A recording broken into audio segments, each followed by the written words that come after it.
What you think about? Hey, patrons. You guys have got the Patreon link, correct?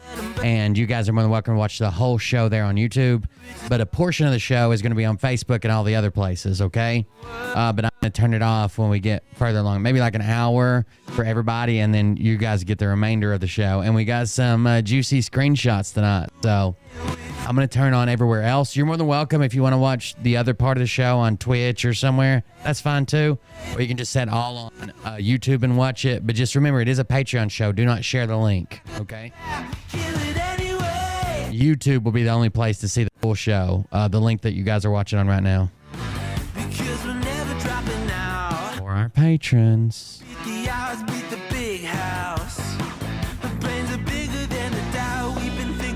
The dirt on Bert.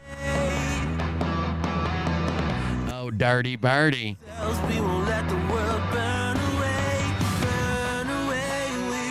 Man, I'm gonna break this stupid Zen can. It doesn't ever want to open right.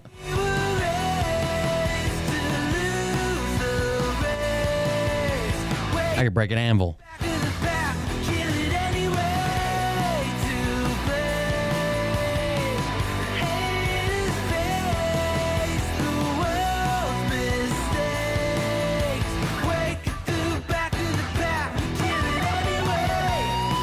What did they change here? Hold on. Oh, it's different now. Manage group. Okay.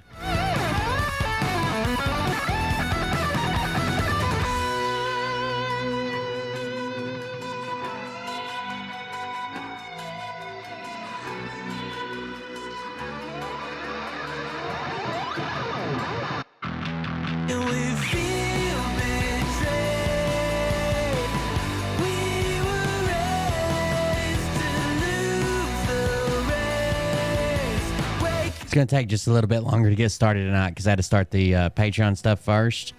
But we'll be started in just a few minutes. They'll probably just play all the songs instead of just the first two.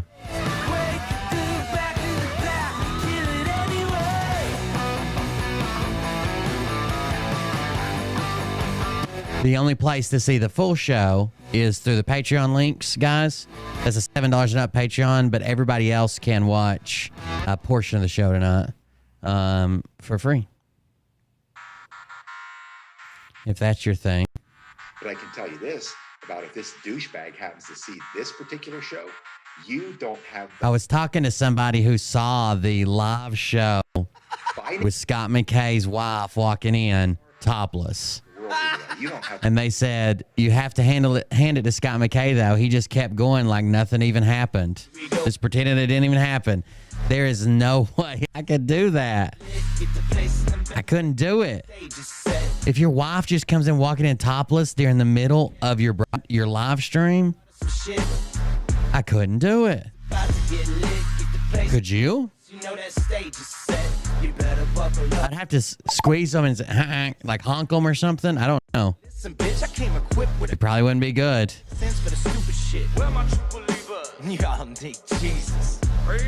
I'm a booby honker. I will admit that. Like to honk them babies. Like a runaway truck with no brakes, speeding down the interstate. Honk, honk.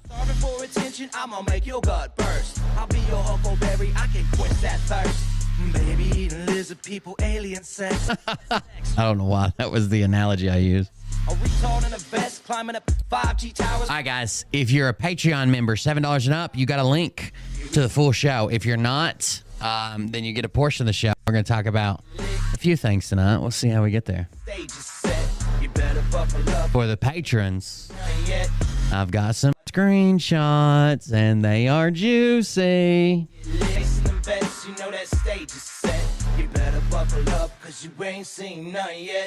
One way to get viewers is honking boobies. Yeah. I found myself a tunnel that led to Jason Q's bedroom. Open his closet, I found some of his meat rockets. I strapped it to my shoes and then I flew through the roof. I found myself in orbit strapped to an F-16. High on amphetamine with Trump in between. Put on a light coat of bacon. I haven't even looked towards Nick Alvier and them today or over the past couple of days. They're just so dumb, dude. Jesus Christ. They're so dumb. Stop. Fucking stop. Let's kill this music and roll the intro. Like I said, the free part of the show is for everybody. And then there'll be a Patreon only part of the show that we'll roll into. If you're a Patreon member, $7 and up Patreon member, you've already got the link. You can check that out. Here we go. Hey Daddies, it's me, the Linda Benda from TikTok. I wanted to make this video because I wanted to thank you for watching Cold Beer Confessionals with Willard. I think that's just incredible. I've watched a few episodes and I'm just like very intrigued. But you know what I'm most intrigued in is Big Daddy's meat stick. I heard that it's very thick, like a good old German sausage. You know, Linda and her coochie loves that. Oh, never mind. Let's not go there. Anyways, I hope you have a good show and enjoy it. That's okay. A portion of the show is going to be free. There's a lot of weird things that go on, hanging. especially when it comes from the realm of Linda Benda land. So, enjoy the show. Thanks for watching. Peace out. Well, welcome everybody. I'm Willard. I don't know what that was. I'm Willard. This is Cold Beer Confessional. Thank you. Thank you guys for joining us tonight. I appreciate it. Hold on just a second. Give me just a second.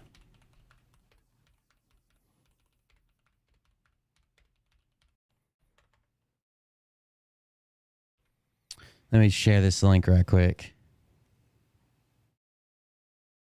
All right. Thank you guys for joining us. I'm Willard. This is Cold Beer Confessional. I appreciate you guys coming out.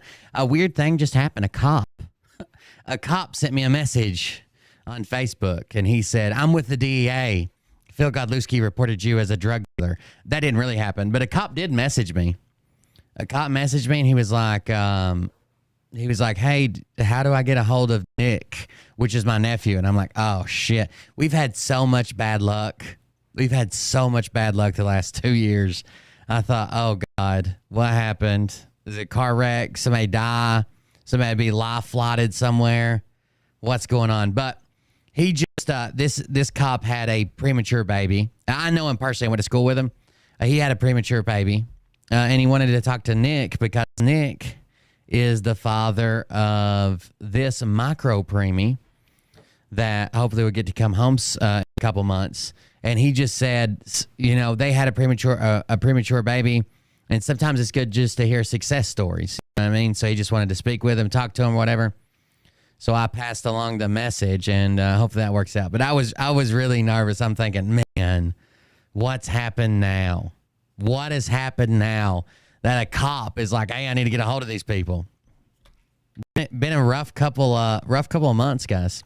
If you want to support the GoFundMe, you guys are more than welcome. Again, this doesn't have anything to do with me. It doesn't go to me. I don't touch this money. Even if you hate me, there's a premature baby. And all we're trying to do is make sure that the parents can stay there with their baby until it's time for them to come home, rather than having to worry about bills over there, or bills or food or going back to work early or whatever. If you want to help with that, you're more than welcome. Thank you all for joining us. It's a Patreon night. It's actually the upper tier Patreon, so it should be a $15 and up show. But because we've been changing it a little bit and giving some free shows away and stuff, actually $7 and up tonight. You can see the full show. Everybody else, you'll get a portion of the show, which I think will be kind of interesting. If you're interested in old Bert, we've got one for you, I think. Let's go see what Bert's been up to today first. Oh, Bert. Oh, Bert casting out the demons out of his chat. See what he shared here.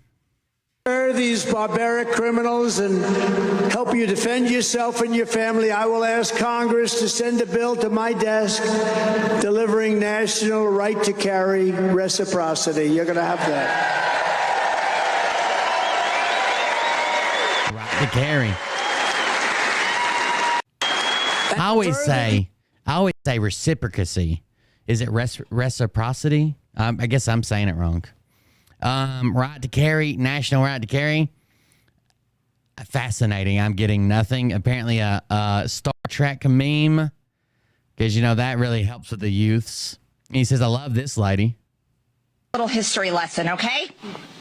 When President Trump was inaugurated, Antifa and leftist rioters nearly burned down Washington, D.C. Did you call it an insurrection? No. BLM raised millions of dollars on the Act Blue Democrat fundraising website and then proceeded to cause $2 billion in damages across American cities and communities, all in 2020, every day. Got along with them well. Oh shit! It changed it. I'm sorry. That was my bad. History lesson, okay? That's my fault. When President Trump I can't stand her voice either. It's bothering me. It's grating. And leftist rioters nearly burned down Washington, D.C. Did you call it an insurrection? No. Well, they didn't go into the building. So insurrection, very specifically, is trying to interfere with government being government, right? Like if they would have stormed the inauguration and wouldn't let President Trump get inaugurated, or tried to, or if they tried to stop the Capitol they tried to stop the people in the Capitol while they were literally voting for president. BLM raised millions of dollars on the Act Blue Democrat fundraising website and then proceeded to cause $2 billion in damages across American cities. Oh, no. Nick, my nephew, not Nick over here. Every day. Not one day for 3 hours. Every damn day. Did you call it an insurrection? They attacked police officers, federal courthouses, tore down statues, burned 93 police vehicles. Did you? I think it would 100% qualify if those courthouses they attacked weren't at night. If they were federal courts that were being used to try federal crimes, I think 100% it would. In the media, call it an insurrection. No, you did not. You called it mostly peaceful. And you lied to the American people, and the American people don't trust you anymore because of that. Let me give you guys a little history lesson, okay? When President Trump then it repeats. That's his latest post. He says, I love this woman. Love this woman. And then the last post is after the State of the Union. He's not going live lately. I wonder if it's his Rumble channel. You think it's his Rumble channel that's doing it all? What Rumble channel is it? Oh, this one's Good Line TV. Is he live on Rumble, or is he just not going live? He must have got a couple donations. Headed down to, he got a couple donations, and now he's down there gambling it away, huh? I don't think he can hold money. I think that's his biggest problem. It seems like when he has a decent day in donations, that he immediately goes to gamble it away. He's got to be, right? We've seen some receipts for how much money he gets. What is he doing with it? Have you checked SNTV? No. He's got to be gambling it away, right? What else could he be? I mean, I would say he's drinking it away, but in a place like Vegas, if you just gamble a little bit, they'll serve you free drinks. So I would say that, but it doesn't even seem like it could be that, right? Or at least it doesn't to me. It doesn't seem like to me it has anything to do with that.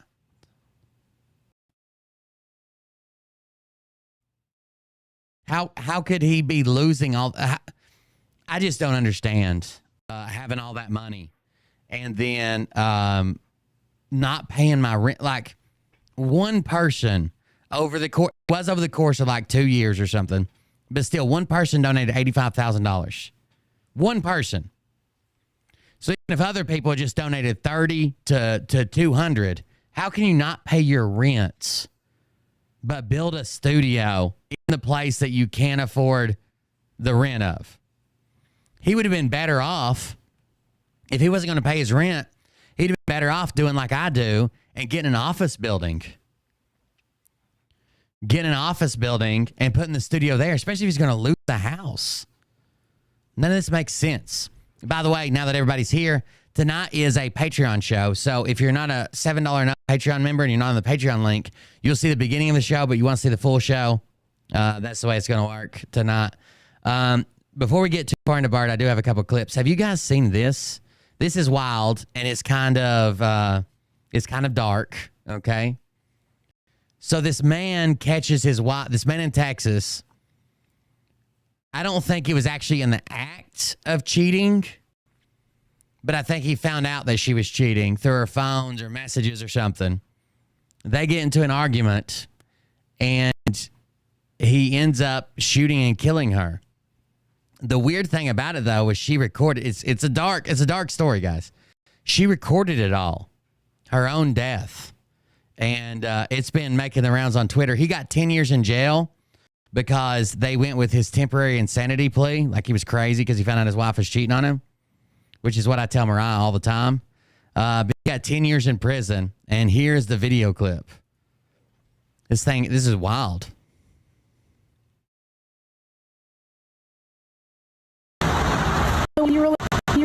So he's standing there with his little man hanging out.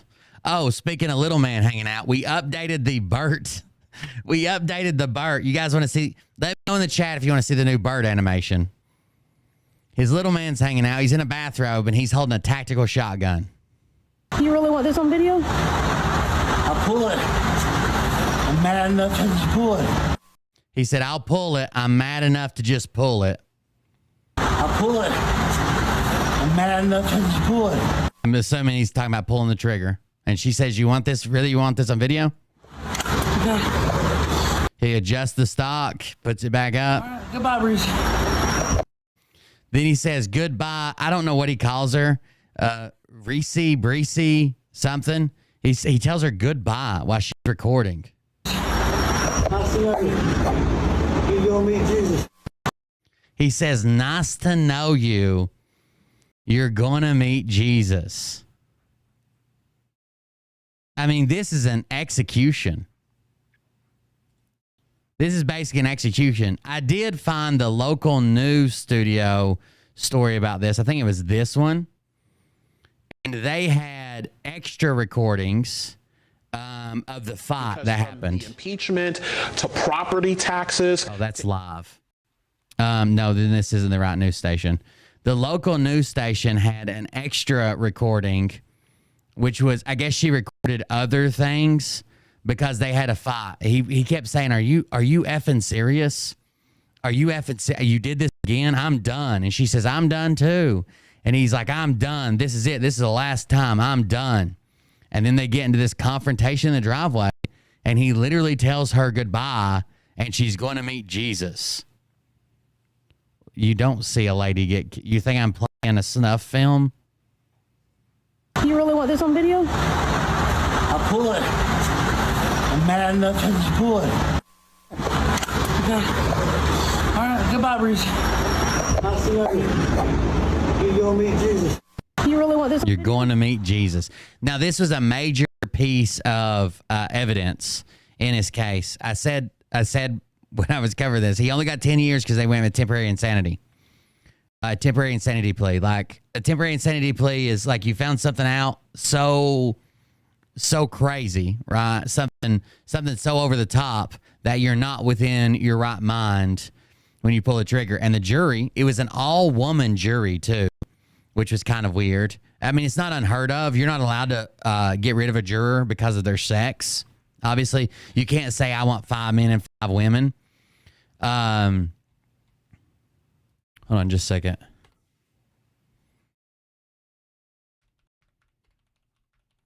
You can't say I want 5 men, 5 women. I want whatever. I wanted to see if I could find that other audio clip, but it was an all-female jury, and they found him guilty, but gave him 10 years instead of life in prison or the death penalty or whatever. I wanted to see, what's the guy's name? Hold on. Patricia. He calls her Patricia. Let's see if they've got the other recording. I know one of them said they said something like, we've got the only, we have limited access to the only recording, blah, blah, blah. I do remember seeing about the all women jury. So let's see if they've got this here as soon as the ad's over. There was another audio, just audio, not video recording. Finding the strength to tell her mother's story days after that young woman's father was sentenced They have an adult daughter, which is sad. Recording every haunting moment. In that video, a key piece of evidence in the killer sentencing trial. Well, as you know, jaws dropped in our newsroom when we saw it. And ABC 13's Alex Bozarchian joins us now with another big part of this case. This is the news. Jury was made up entirely of women, Alex. That's right, Eric. It was an all-female jury, which is rare but can happen. You're not allowed to strike down a juror on the basis of sex or race, so that's how it shook out here. The overwhelming evidence here was a video of the murder. Despite that, they sentenced Carrie Birmingham to 10 years in prison. The maximum would have been 20. All right, goodbye, Reese. I'll see you. You go meet Jesus. I think he calls her Risha. Her name's Patricia. You're going to meet Jesus. That's just crazy. Carrie Birmingham's last words to his wife, Patricia, before he killed her with his shotgun outside their home in Spring.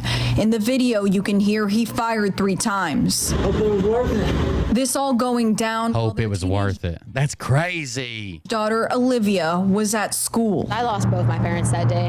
My dad died that day too.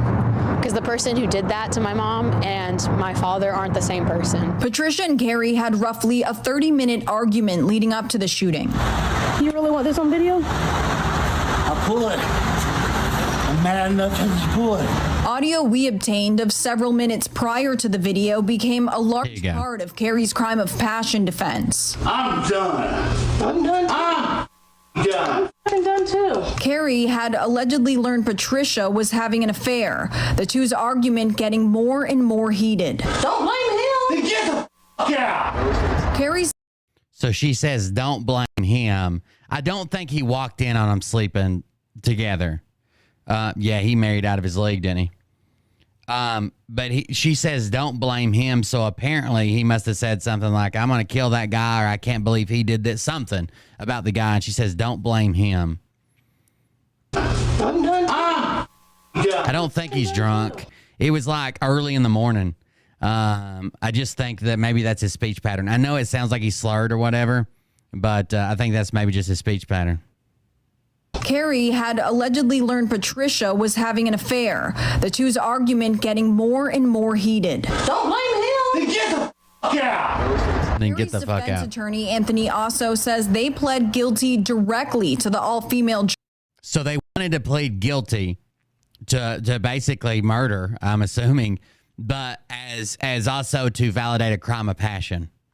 Jury Temporary says their insanity. strategy was to accept responsibility, but convince jurors Carrie shot Patricia in the heat of the moment. We never tried to justify the actions of our. There are a lot of cases. There are a lot of cases that successfully try on like a heat of the moment, temporary insanity, crime of passion type deal.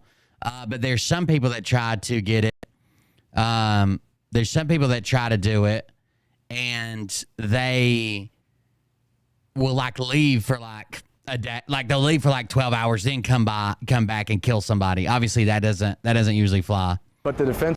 It's pretty easy if you, to be fair, to be 100% honest here, it's pretty easy to get away with it if you catch them in the bad. Like if you like walk in on like your wife or your husband fucking somebody else, and that's when you decide to take action, that's pretty easy to do. That's pretty easy to get away with. It wasn't about justification. It was about why he did what he did. Olivia finds her father's defense questionable at best. I don't know. That sudden passion. You have to have something. You have to have made that decision within you for a while. I feel like to do that to somebody you really, really love. Carrie was given a 10-year sentence with the possibility of parole after 5. God, he does look rough. Tony, he looks rough. Olivia says in court she spoke to her father and gave us a summary of her victim impact statement. That no matter what was said in this trial, you know the type of woman she was. You know who she was, and you know what you did and how he took away my favorite person in this world.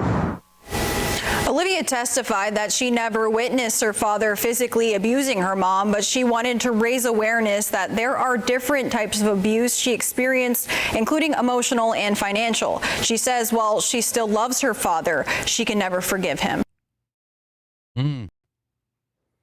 Still loves her father, but she'll never be able to. I would assume so. your father's going to prison and your mother's dead. That'd be horrible. Anyways, this video's been going like stupid viral lately. I've seen it probably posted a couple hundred times. It was just insane how many different people had posted it.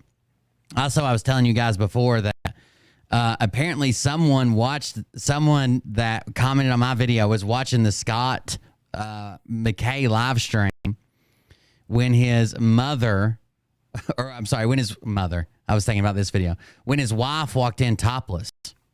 His wife walked in topless, and they said, you got to hand it to Scott. He just kept going like nothing happened. I couldn't imagine.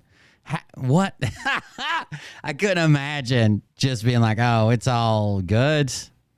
Nothing happened. You didn't see the tits I bought for this lady. They weren't on the live. No, that didn't happen, guys. God almighty. Scott McKay, everybody. All right. You guys said you wanted to see it. Here we go. The brand new Bert animation, because we're going to get back into some Bert topics here. Let's go with it. The power of Christ compels you to give little Bert a little kiss. The power of Christ compels you to give little Bert a little kiss. Hold on. The power of Christ compels you to give little Bert a little kiss. Oh, it's another little Bert. His little Bert is a little Bert. The power of Christ compels you to give little Bert a little kiss. His little Bert is a little Bert. The power of Christ compels you to... Look at that. Right in his hand, right there.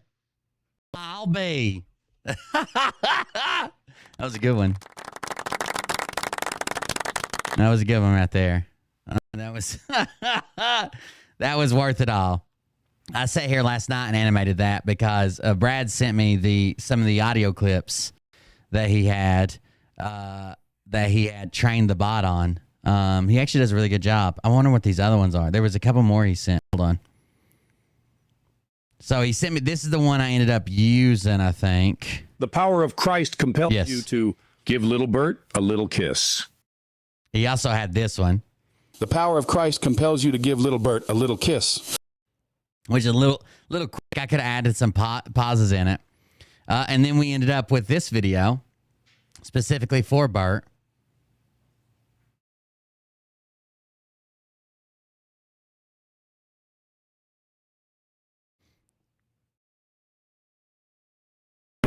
I command you under the authority of Jesus Christ, in the name of Jesus Christ, leave this room. You are not welcome here.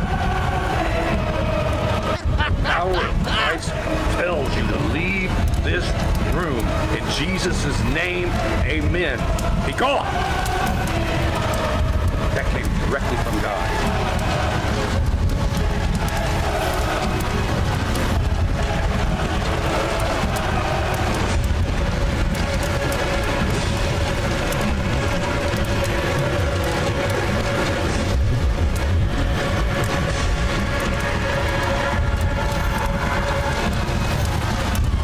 Zelly me. Zally me. Oh, God.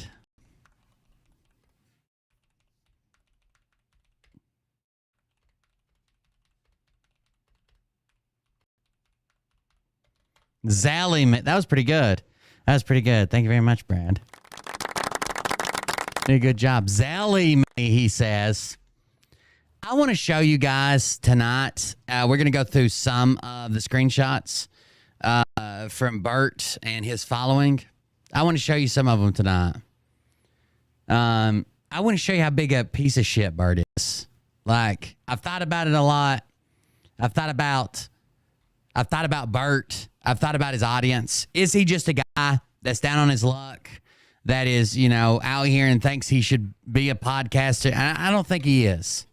I think he knows exactly what he's doing. I think he's honed his craft.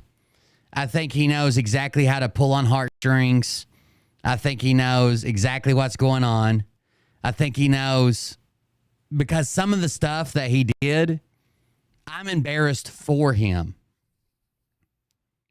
I'm embarrassed for him.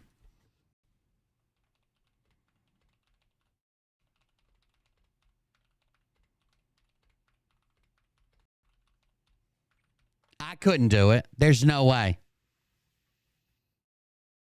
There's no way.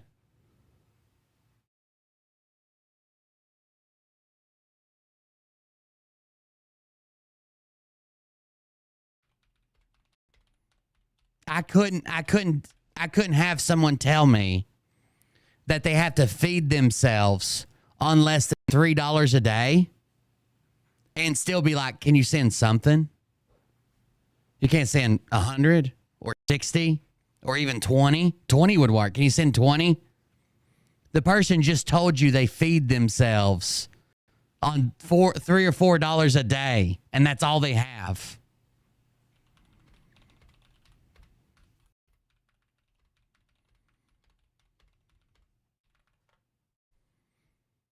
Like, how could you keep doing that to people?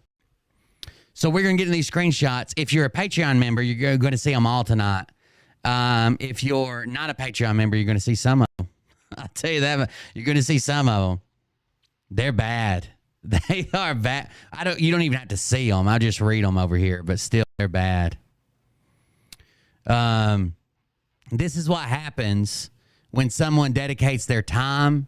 Someone dedicates that whatever gift they have, or sends money, or donates, or posts your link, or is always in your corner, and then you laugh at them for their religious beliefs. If you don't remember, this all started over a cat meme that he wanted to post that had a bunch of vulgar language in it. And several people were like, oh, that's vulgar. And he decided to laugh in their face.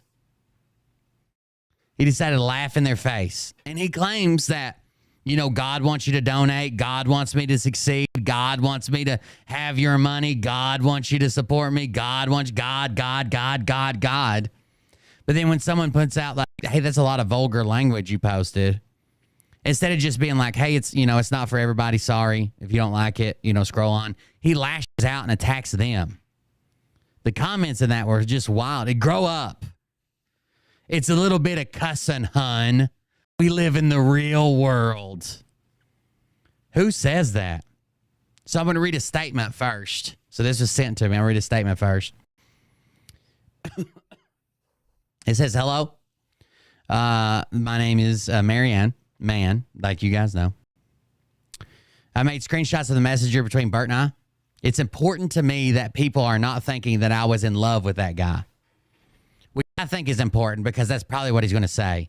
Now, he even Will begs me for money and laughs at me all the time. Yeah, that's true. I think it's important for her to say that because Bert has accused everyone else of trying to sleep with him. Right? Everybody else is trying to sleep with Bert. That's it. That's his go-to. Well, I'm celibate and they wanted to sleep with me.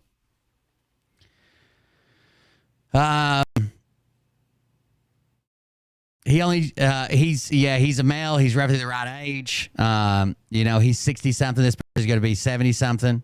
But this person, their husband passed away and they tried dating, but it never just really worked out. Right? They're not looking for Bert. They're not trying to marry Bert. They're not trying to get in there and get all of Bert's wealth that he's hiding. Like, they've tried dating, they've tried doing this, and they just said that they think that maybe there isn't a relationship for them after their husband. Right? They tried dating, they tried to do it. It's just not the same. They also suggest Bert Lynch never interested me in that way. I'm not even positive he's heterosexual. Me neither. I'm not positive he's heterosexual. I'm not positive he's heterosexual. I will agree with that 100%.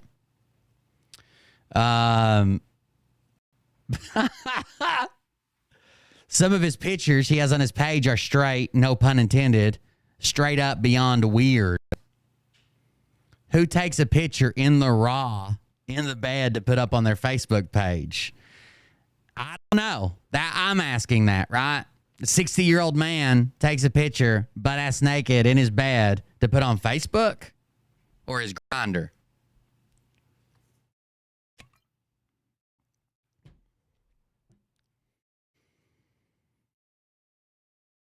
I think they just wanted this story out there because Bert is wild, dude. Bert is wild. I'm going to read you some of these screenshots, I promise.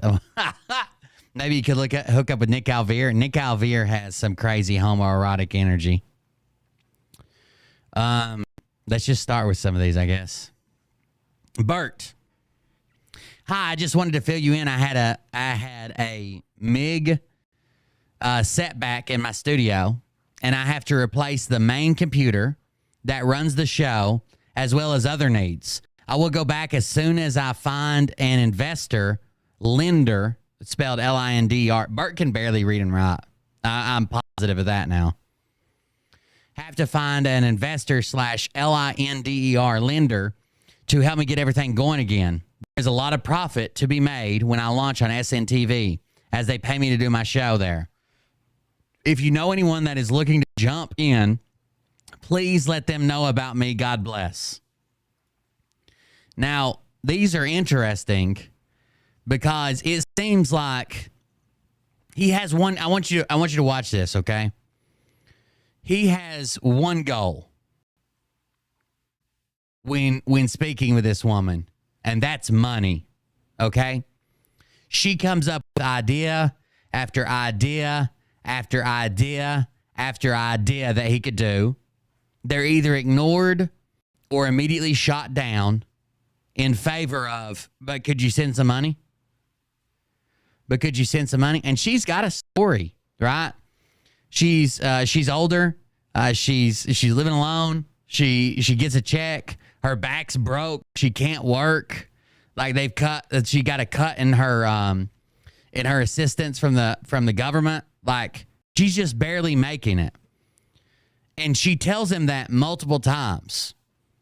And Bert keeps asking for money because his goal is money.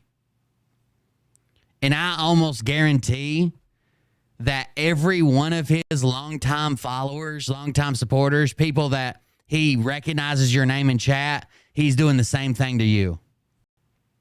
He's doing the same thing to you. If you see this show and he's telling you the same story, you should recognize some of these patterns, okay?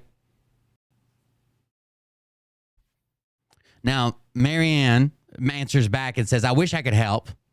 My husband died in 2003, only 2.5 weeks after the cancer diagnosis, and his insurance was no good. I had to sell our home of 30 years to pay for his funeral. I broke my back in 2016 and couldn't work anymore. My son died in 2018 with no insurance. Because I depended on his income, I couldn't pay the newer house payments, and the bank foreclosed on me. On 3/22, my 92-year-old mom had a major stroke, and I've been by her side 24/7. I had to put her in a nursing home, and the senior living apartment complex gave me an eviction notice that I just went to court on today. I have till the 10th to get 30 years worth of her stuff out. I have 2 crushed. I think this continues. Hold on.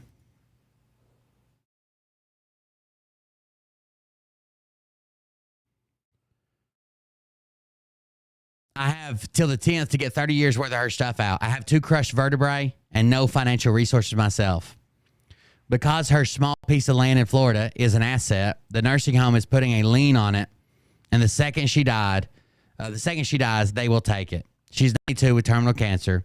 The problem is my 72-year-old brother is a Vietnam-era veteran, has severe anxiety and PTSD, and has been living in that house for 40 years and won't have a place to live. He only gets $550 a month, so I guess he will move in with me. Anyways, long story short, I would love to help, but I truly have no funds. Just remember, when we think we have it bad, there's always someone who is worse, including much worse off than me. God is good, and I'll get through this somehow. I sure wish the Gasara would go through quick so I could pay movers. My almost 68-year-old back is checked out. Imagine someone sending you that story and telling you about their life, and you still beg them for money. Like, when I read this, I'm still mad. I'm still mad. I don't do the whole, I donated to so-and-so, I gave money to this person, I did that. But I don't brag about. I think it takes away from charitable giving when you're out here naming names and dropping this, dropping that. But I'll tell you right now, I asked her. I asked her if she had a way that I could send her money. I felt so bad the way Bert treated her. And she even told me no. She told me no. She'd figure out a way. I asked her if she had PayPal, Cash App, or some way to, I would make a donation and never say a word about it. And I told her in the future, if she ever gets to the point where she's like, hey, I could just use some, I don't have a ton of money, right? But if she gets to a point where she's like, I'm not going to eat, I'm going to be homeless, please let us know. We'll do what we can. Me, my channel, me personally, and no one will ever know, right? I'll never say a word about it. But then I'm not saying this to say like, oh, look at Will, he's good. It pissed me off that bad. Like I'm still upset about it. Wait till you hear how he treats her. Wait till you hear how he treats her. After she gives him that story. Now, he always says like, oh, I hate to hear that. But, you know, all my stuff is pawned. P-O-N-D. Pawned. Like, this is ridiculous. Let's grab the next one. Bert says, I have been contacted by Flake. I know everybody's got it rough, and everybody's probably got a story to tell, right? You got to kind of pick and choose your battles. There are scammers out there. There are people that are lying. There are people that are doing other things. But the reason I felt so bad and like I would at least offer, and again, she said no, right? She said she'd figure out a way. She said no. But I told her to contact me if she ever did. I'm going to make money on this show, right? I'm going to make money on this show. If it's just donations or if it's just people viewing or if it's ad revenue, I'm going to make money on this show. And that made me feel worse about it. Like I felt even worse. Like I know I'm an asshole in the show, but damn, I can't imagine somebody being treated like this. If this was my mom or my aunt or my sister, I'd probably be going to Vegas. Like I was that mad reading it. I was that mad. Bert says, I've been contacted by flaky people and jumped through all their hoops just to have them back out.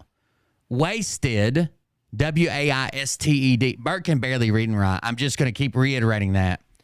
He says wasted and spells waist like where your belt goes. Like human anatomy, your waist. And says wasted all my time. I'm talking about investors. So Marianne says, do you think that that's a previous backer? Is she or he is trying to discredit you? They may be her or his flying monkeys, right? So maybe this investor that's flaky, which I think he was probably lying about a lot of this anyways. This investor that's flaky might be someone that you've already screwed over. It might be somebody that you've already screwed over. Bert said, no, just people don't understand that when I say it's an urgent. Now, this person just told you that their brother might get evicted and be living with him, and their mom got an eviction notice at her nursing home. At her nursing home where she lives because we couldn't take care of her anymore. She needed more care, whatever. She's in a nursing home after her stroke. This person just told you that. And what's Bert's response when he comes back? No, just people that don't understand that when I say it is an urgent need with stuff like, I couldn't make the transfer today, but I'll get it tomorrow as I sit and waste time for 3 days waiting. And when I speak up about it, they pull out. They're flakes in all capital letters. Literally, he gets mad at someone who's going to invest because they said, I couldn't make an appointment today at the bank. It's too late, but they said they'd get me in the morning. He gets mad at those people. So they respond and say, I seriously think it may be that person yanking your chain. anyone truly serious about backing you will not back out. And then Bert says, no, these are folks that have been watching my show from the beginning. And they respond, well, that makes me feel better, right? Makes me feel better about them not being like a fake investor.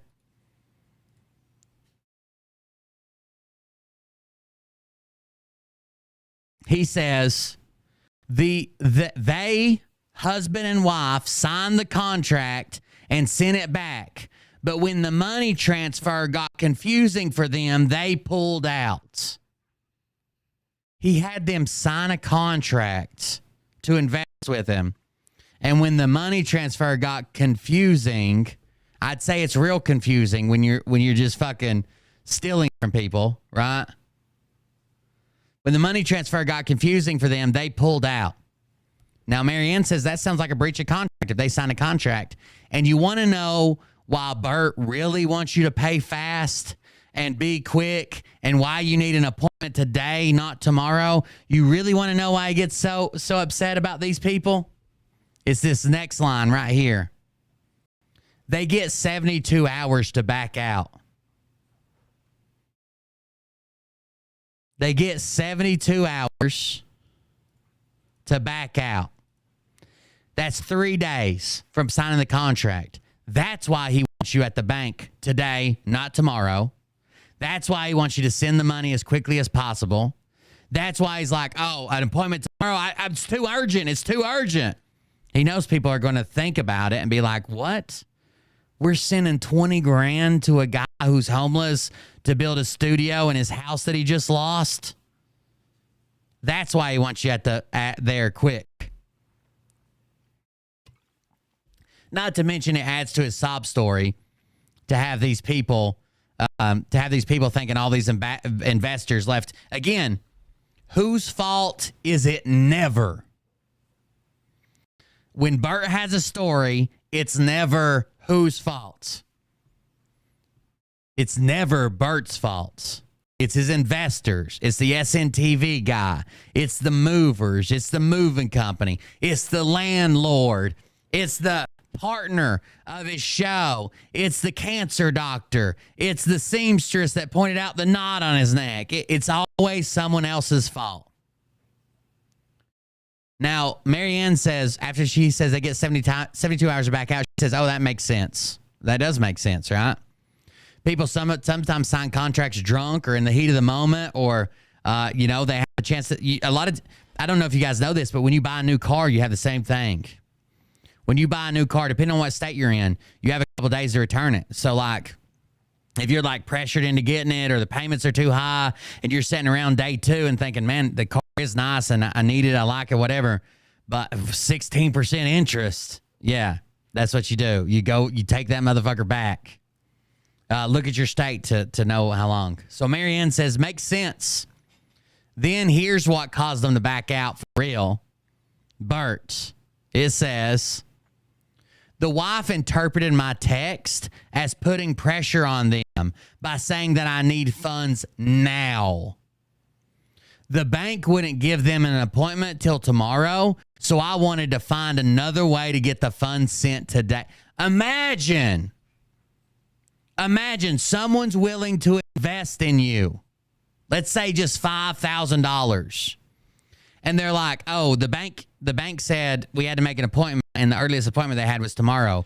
And they're like, no, go to Walgreens, go to Walmart, buy a money order.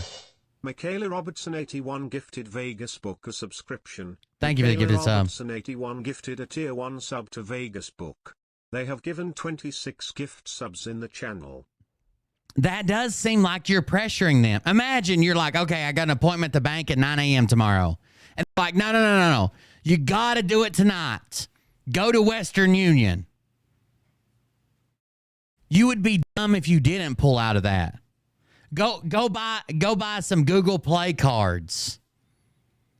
You got any of those Apple cards? I need a way to have the money tonight. That sounds like a drug addict or a gambling addict, right? Who can't wait till the bank opens in the morning? Why is your need so desperate that after business hours, you can't get an appointment today, you're going to have to go tomorrow? That won't work. Get it to me tonight. Tonight. I got a lead on a hot horse. I've been sitting at a slot machine. I've seen one that has a hit all day. It's bound to hit now. That's crazy. That's crazy. Even if an ad company, let's say another video game decides to sponsor the stream, and we go to play a video game, and they're like, okay, well, we'll pay, we see how many people you get, and then 30, 60, 90 days, whatever, afterwards, when we see the check, and I'm like, no, I need it now. I need it now. I need the front. I need half of it. I need a quarter of it. I need some right now. I gotta have it tonight. Holy shit. One just gifted 25 subs. Life is a gift. One just gifted 25 subscriptions. Thank you very much. I appreciate that. Thank you very much. Jesus, look at all the emotes. This is going to shut down the stream. Thank you very much for the gifted subs. It's still trying to find people to give the subs to. Jeez Louise, look at that. Wow. Thank you. That was a very large donation. I appreciate it. Thank you for the gifted subs. He's got to be gambling it away. He's got to be.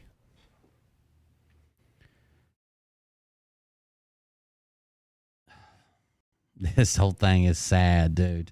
Sad.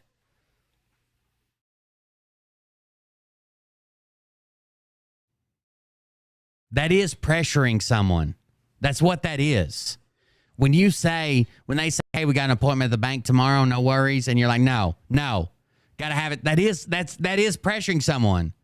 I'm so glad that these people backed out.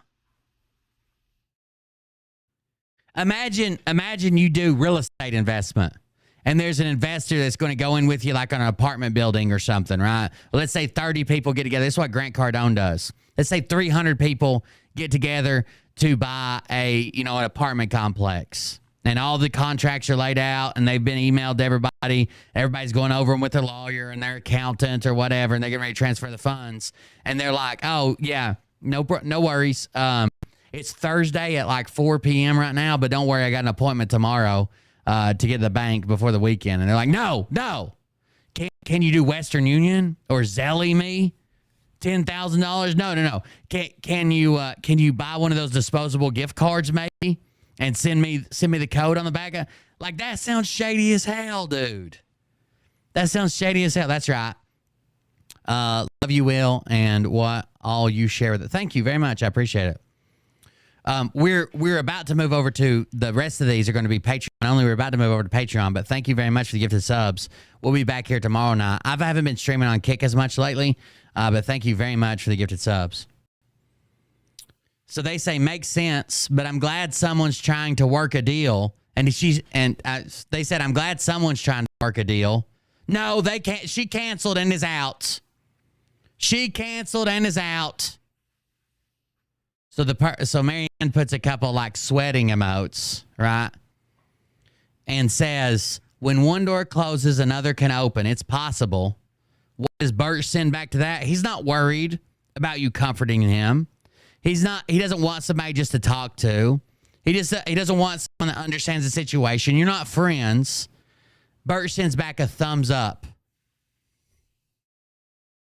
Bert sends back a thumbs up.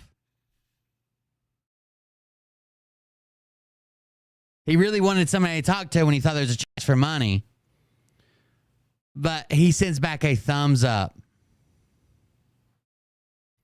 Marianne says, I'm sorry you're going through all this. I'm here if you need to talk. And sends him a phone number. Like, if you need somebody to talk to, here's my phone number. He sends another thumbs up. Another thumbs up. Yeah, that's cold. That's cold as fuck.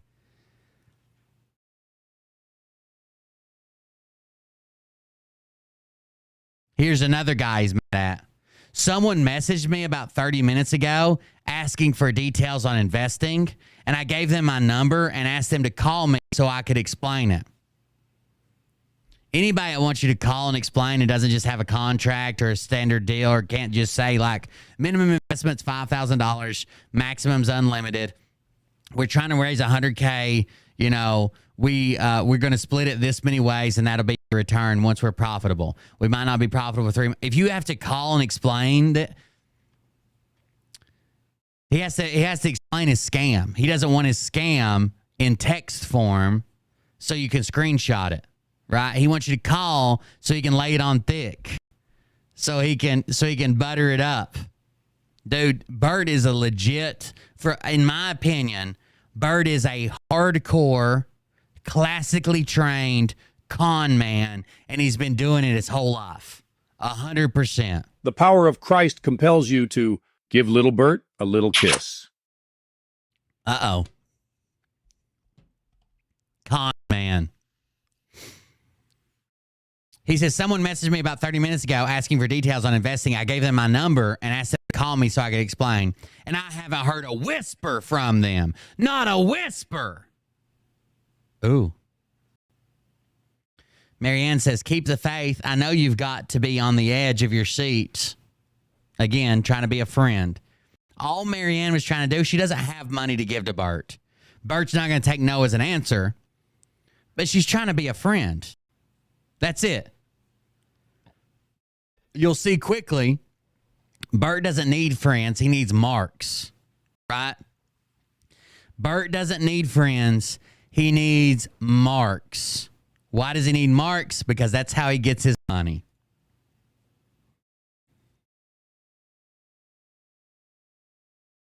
She says, I know you're on the edge of his seat. He says, time is running out. No one seems to understand that part. Again, coming for money. Time is running out. No one seems to understand that part. So again, Marianne's going to tell her story again, and I'm going to read it exactly like she wrote it. This is her story, not my story to tell. It made me mad. It made me mad, dude. It made me so fucking mad. When my husband died, the insurance company said his life insurance was no good. I had to come home from the funeral and change into work clothes to get my home ready to sell to pay for the funeral. I did for sale by owner less than 3 weeks before foreclosure. A lady drove up suddenly and said, I'll buy your house. Literally, like you are right now, like on the verge of losing everything. I was on the verge of losing everything. And a woman showed up and said, I'll buy your house.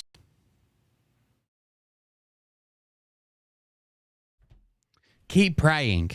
I'm not going to lie and say you'll get the money, but I just kept saying, God, do you really want me to lose my home?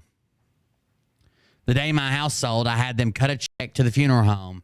I walked in. The guy was having a meeting with his staff and was actually saying we may have to close the funeral home.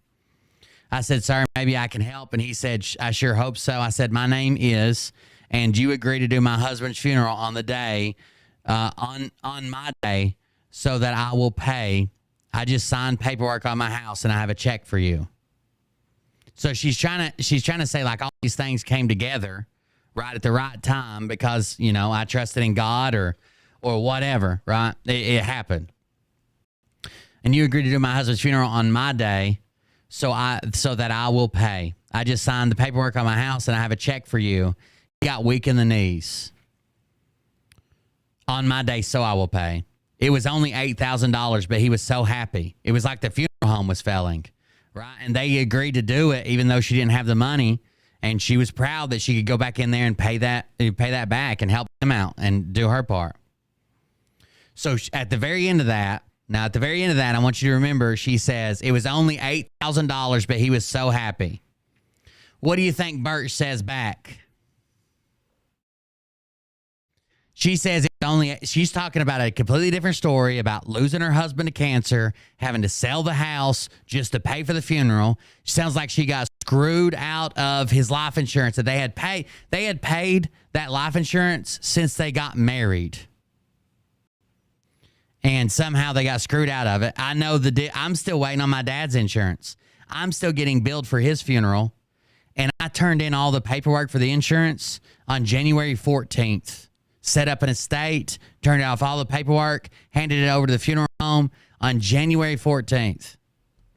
Here we are 2 months later, and they haven't paid a dime. She says it was only $8,000, but he was so happy. Bert sends a thumbs up. She just told you that she lost her husband of years, decades, to cancer. His life insurance wouldn't pay out. She had to sell her home. She had to sell her home to pay for his funeral that they basically fronted to her. He sends a thumbs up and then says, well, I'm looking for $25K.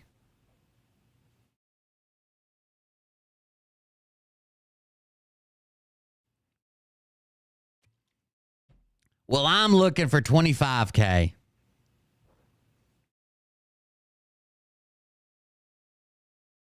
I know this show's probably not going to be super funny. I mean, there'll be some funny parts, but I'm pissed, dude. I am pissed at Bert. I'm pissed.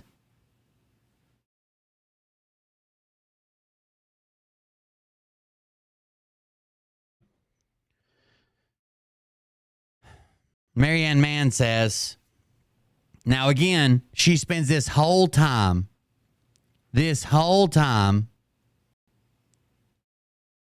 trying to come up with ideas for Bert while he just shoots them down. Here's one of them. She says, have you tried contacting any of your old service friends when you were in the military? She says, yes, I know. You're looking for $25K. She says, if 10 people invested $2,500, it would make it easier. They can form an LLC, right? You can get 10 people to form an LLC in a state where it costs like $50, and they can all invest $2,500, and there you go. She said, you never know. All they can say is no. Try to find 10 people. If you need $25,000, try to find 10 people to get $2,500. That's a good idea, right? Especially forming an LLC. I wouldn't have thought of that. Where was this on his Facebook, or this is private messages? You never know. All they can say is no. They can form an LLC, $2,500 a piece, that's $25,000. He responds, again, this is just an idea. He's going to shoot down every idea she has. He's not looking for ideas. He's not looking for comfort. He's not looking for somebody to talk to. He's looking for a mark. He wants you to feel bad, so you send him money. There is no way I could come on this show every day and try to make you feel sorry for me to send money. Bert has no problem. He's done it his whole life. Bert responds, too hard to pay out that many investors every month, and the check would not amount to enough to met the investment.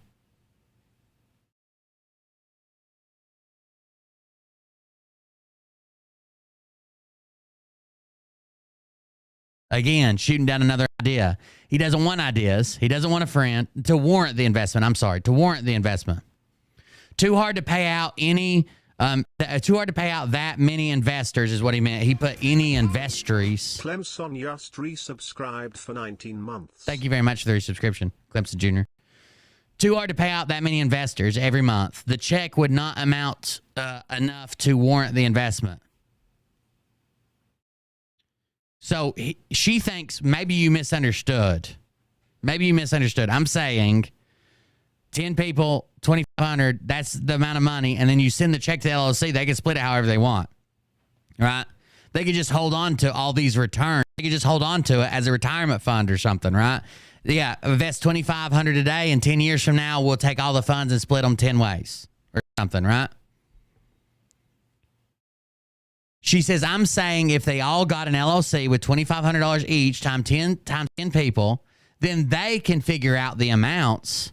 I'll bet 10 people that have $2,500, which is a good idea. There are, I used to listen to like coaches about making money or whatever. And they are like, some of these hot people that I don't listen to anymore, but like Gary Vee, Grant Cardone, those types of people.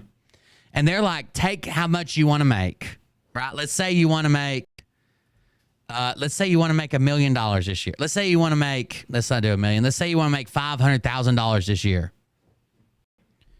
Divide that by 365. That's only, you only have to make a $1,400 a day, right? If you divide that by 24, then you need to make $57 an hour, 24 hours a day for a year to make $500,000.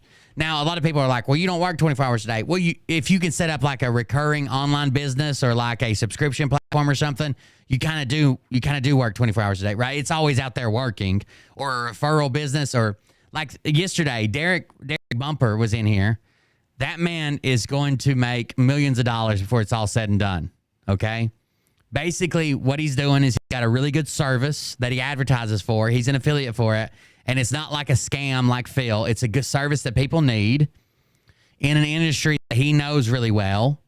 And he has built social media platforms basically off comedy, like skit comedy and memes and stuff off comedy. And he tells people, hey, if you want this, comment this down below. And when they comment that down below, he probably has a bot that sends them the information. You know, we use a 10% rule. So if 1,000 people see it, and they need it, then he tells them to click on a link. So that means 100 people might click on the link, and then 10 people might sign up from that one post, right? And I don't know how much he makes, but some of his videos are getting hundreds of thousands of people to see them. So if 100,000 people see it, right? If 100,000 people see it, then 10,000 are going to click the link. Then 1,000 are going to set up, right? And if 1,000 sign up, and let's say he makes $5 off each one, which is super low, if he makes $5 each one, that's $5,000 he made on that post. So there are ways to set that up. And thinking outside the box like this is what Bert needs. It's if you're at the end of your rope and you're like, oh my God, I have to have this influx of cash. Thinking outside the box is what you need. Just sitting around wishing some millionaire would come by and be like, I'll fund everything, is silly, right? How many millionaires are there that watch your show or know who you are compared to people who have, $2,000 that they disposable income? There's a lot more people, right? He's being fucking silly here. But again, he's technically not. He knows exactly what he's doing. He's working a mark. He needs to beat you down with this fell through and that fell through and this person said that. And if I just had this and I can't even get that and I can't do this and this person screwed me over and that person evicted me and this person pulled their funds. But is there any way you could send me $20? That's what he needs. That's what he needs.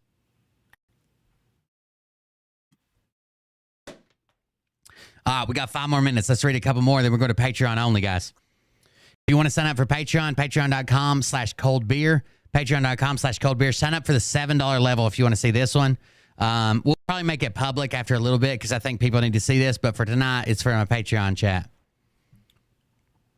Not doable, but thanks. We have a CFO telling me what is needed. Again, she explains it. 10 people form an LLC. Each one gives $2,500. There's probably those people out there. Not a lot of people have $25,000 they can just throw your way. 10 people, $2,500. You probably know them. They form an LLC. They can figure out how the investment part works, right? What their returns are. He's like, no, not doable, but thanks. I have a CFO that's telling me what is needed. What CFO would be like, oh, we need one person with $25,000. We will not accept an LLC with $25,000. Marianne Mann says, well, I'm still praying for you. Let's get one more before we go to Patreon, guys. Let me open another one. Marianne says, I'm still praying for you. The next one says, apparently they were looking for these to possibly sell. Someone bought me a shadow. Somebody bought me a little shadow. Hey, shadow. By the way, Mariah lost her cat today and cussed me like a dog. Blame me for it. Marianne says, I found these two on Walmart online over a week or two ago, and thought about what you were talking about. He was thinking about selling like stuffed shadows, right? Anything to make money with Bert. All about the Benjamins, right?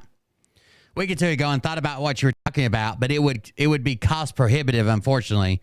So it's 2 little cats, and one of them's like $25. I think they're both like $25, $26. He sends a thumbs up. He sends a thumbs up. Then he comes back and says, very cute. I'm working on trying to find something like that from a wholesaler so that I can afford to buy them much cheaper and pass them on to my shadow fans. Pass the stuff Shadows on to his shadow fans. Marianne Mann says, exactly. Too expensive. A paw print on a logo would sell great too. I think you already mentioned that one. Maybe you just get a rubber stamp made from his paw print, right? Just make a stamp, and then when someone buys one, you hit the ink, hit the stamp, you're good to go. He sends a picture of a person with a cat, or she sends a picture of a person with a cat, and says, don't forget about the professional photo too. I think a minimum of $20. So if she's saying if you went and had a professional photo made of you and Shadow and sold it, you could sell prints of it for $20 at minimum, right? That'd raise some money. He sends another thumbs up. Now listen to this and tell me, this is the last one I'm going to read before we go to Patreon only. He says, I appreciate all of your interest in helping me come up with ways to make money. It's very much appreciated. Now, he doesn't put a but in here, but this would be the part for the but. I'm going to add a but, right? I appreciate all your interest in helping me come up with ways to make money. It's very much appreciated. But I have a serious crisis right now today. I don't know how I'm going to deal with it. I can't find anybody that can help. It's so frustrating.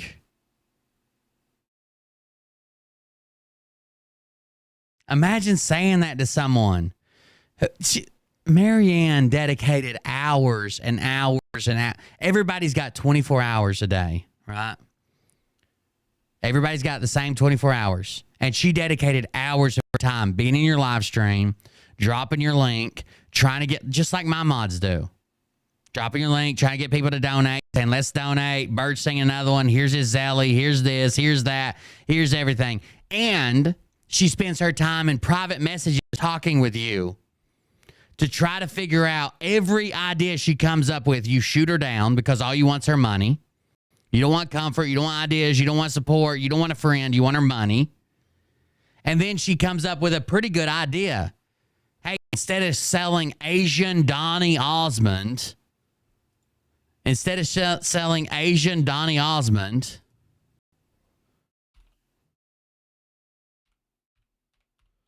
why don't you have a professional photo made and you can sell them at minimum for $20 a pop? And he says, I appreciate all of your interest in helping me come up with ways to make money. It's very much appreciated. I have a serious crisis right now, today. I don't know how I'm going to deal with it. I can't find anybody that can help. It's so frustrating. What about the person that's literally helping right now? The person that's literally helping right. This is what he sells to his fans. Does that look like, if you saw that somewhere, would you be like, oh, Bert's in town? Donny Osming, Osmao, Donnie Chang. Would you be like, oh, that's Bert Lynch?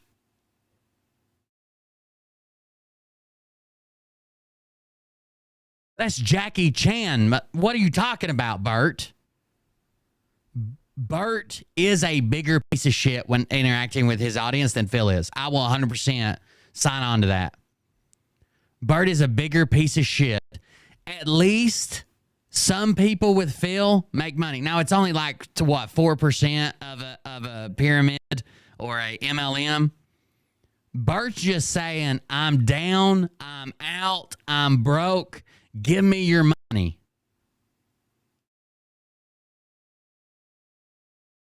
He's horrible, and it gets worse. We're going to cover the rest of them on Patreon only, guys.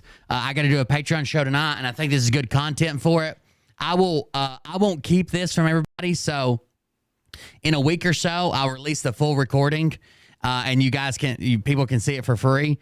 But tonight we're going to talk about it and cover it on Patreon only. If you want to sign up, go to patreon.com/coldbeer, and it's a $7 and up. It's a $7 and up group for Patreon tonight. You already have the link if you're a Patreon member. It's already posted in all the groups. It's already posted on Patreon. If you can't afford Patreon, I understand. I'll put it out for free after we do the Patreon show, okay? I'll put it out for free after we do the Patreon show. Patreon.com/coldbeer. Patreon.com/coldbeer. The mods will post the link, and you can sign up there. It's the $7 and up Patreon level. And everybody else will see it for free soon. Okay. Thank you guys for joining us. Thanks for being here.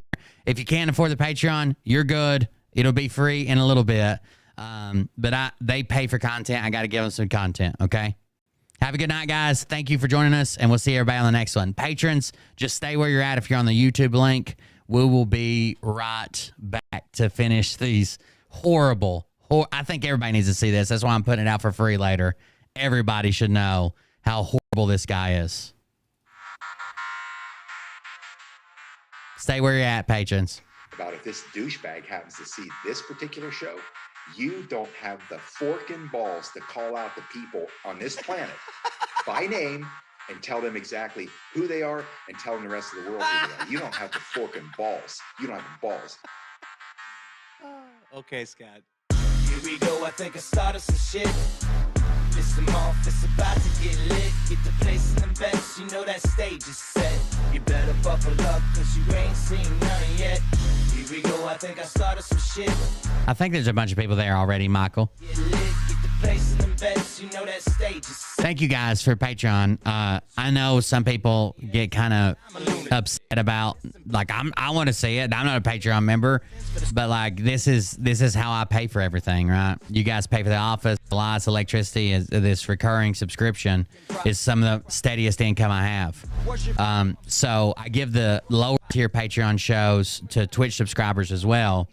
But a lot of you have been upper tier patrons and haven't gotten what you promised since the last 2 years have been rough, guys. Between mom and dad and everything. So thank you for being Patreons. Thank you for sticking around. I greatly appreciate it. Probably this. I love donations, obviously, but that's probably the steadiest income I have. So I do appreciate you guys. And then I do 5 free shows a week. I appreciate those people that tune in and watch those as well. His podcast logos, by the way, say only one left when you click on it. All right, Facebook, Rumble, everybody else.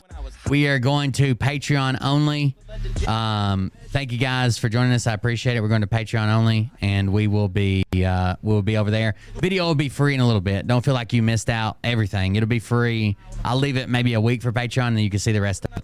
We will see you guys later. Saluted the troops. He tapped me on the shoulder and said, "This is gonna be it." Whoa, wait. Stop. What? I'll get my files. Wait, what are you doing? Stop. Fucking stop. Dude, come on. Let's get back into it, guys. Mom's an alcoholic. Oh, give me oh my God. Damn it. Here we go, I think I started some shit. Listen off, it's about Let me fade this music out. We'll get it going. best. You know that stage is set. You better buckle up, cause you ain't seen. All right, guys, we are back. It should be Patreon only. That's the only link that's going currently. I am going to give this show away for free. Probably after maybe a couple days to a week. Not because I don't think that you guys deserve paid content, but I think everybody deserves to see this. Everybody deserves to see this stuff. I would love to keep it behind a paywall and just be like, I'm making money, but this is too important. He's such a piece of shit, dude. So the last we left off, he had a serious crisis, right? He had a serious crisis, and nobody will help me. Next, we get, he says, don't know how I'm going to deal with it. Can't find anybody that can help. It's so frustrating.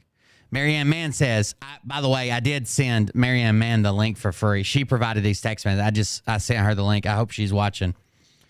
It says, I'm praying for you, although I know with it being serious, crunch time, halfway to the end of March, only one more month till time to go live.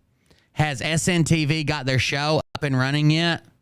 So she reaches out to him and says, I know it's getting close. You got to have these investors for SNTV. You got to have your studio done, because has SNTV even started their live broadcast yet? Have they even started their live broadcast yet? He responds back, no.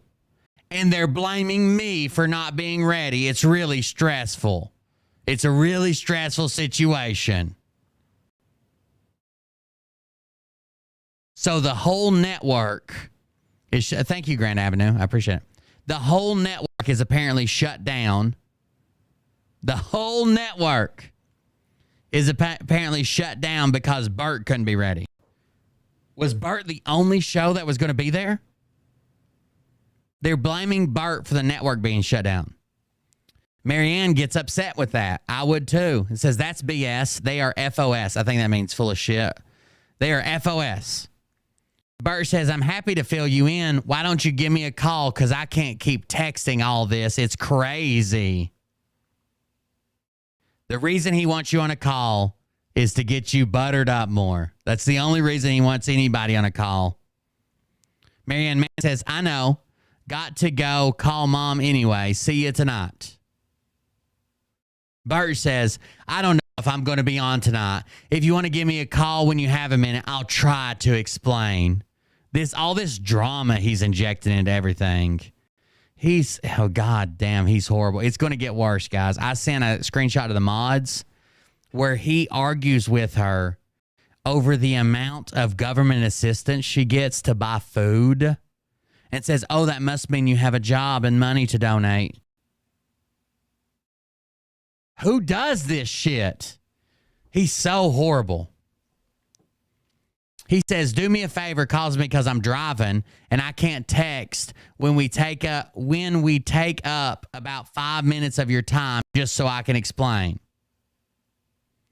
Marianne Mann says, I want you to definitely come on tonight.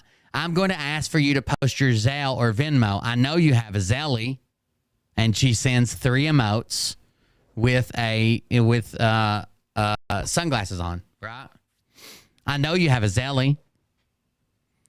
Again, this is another idea she put out there, but what does Bert do with her ideas? What does Bert do with any ideas that's not cash on the barrelhead? Oh, you think you have an idea? Uh-huh. No. I need money right now. Right now, I need all the money that you could possibly have. Hold on just a second.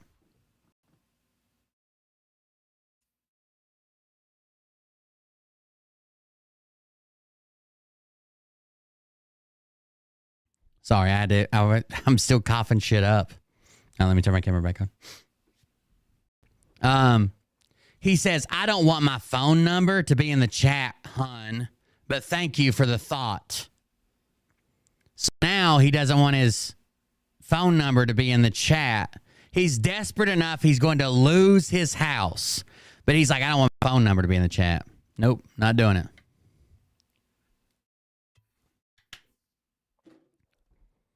She sent a post, a screenshot of a post from Brad Barton. It says, okay, I said I have some exciting developments transpiring, and well, here we go. Right here, Thursday night. Don't miss it. Exact time to be announced sometimes Wednesday. And I think that's when, I don't think they knew this ahead of time, but that's when when Brad was launching one of his new Q streaming or whatever. But he just says exciting news. So she shares that with Bert, right? I don't think anybody knew what it was at that time.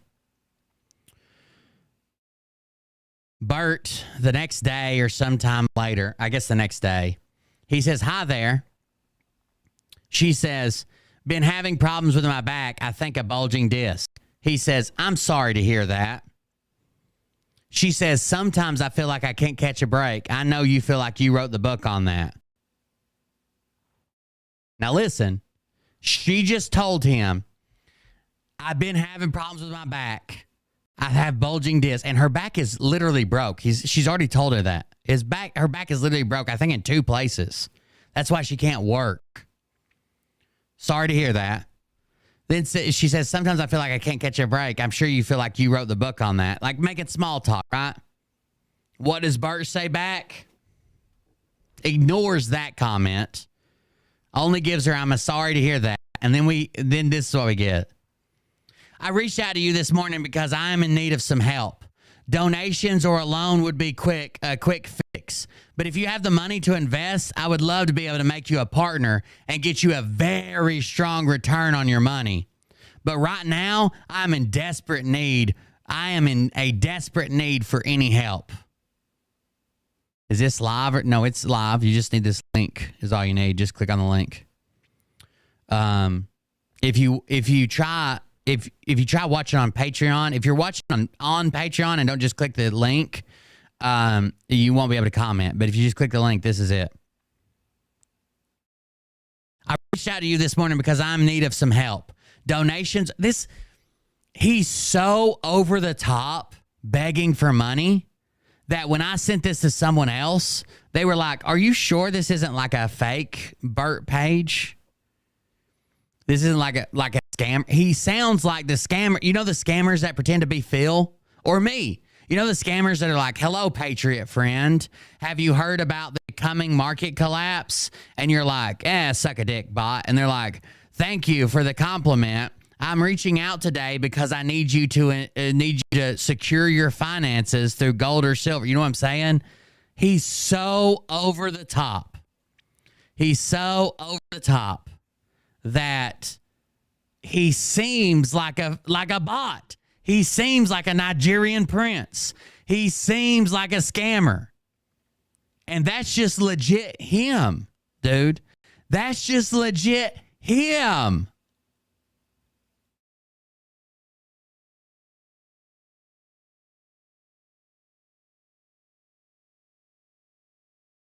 It's 100% him.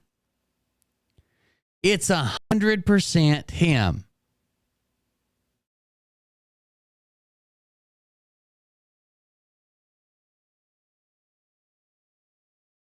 Imagine being so desperate that you sound like a telemarketer scammer. Oh, I'm sorry, PR. There is a Telegram group that you can there's a Telegram group that you can that you can join, and there is a Discord group. If you have either one of those apps, where the link is just posted in the Telegram group or in the Discord group, both of those work. He's so bad at this, he seems like a scammer. It's crazy.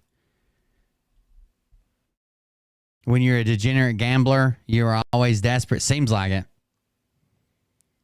Then, to prove that this is Bert, he says, so sorry. She says, so sorry about your niece. Apparently his niece, I guess, maybe passed away or something. Bert says, thank you. It was very heartbreaking for me that I could not afford to go home and be by my sister's side during this time. But again, whose fault is it? Whose fault is it? Not Bert's. Not Bert's. Hold on just a second.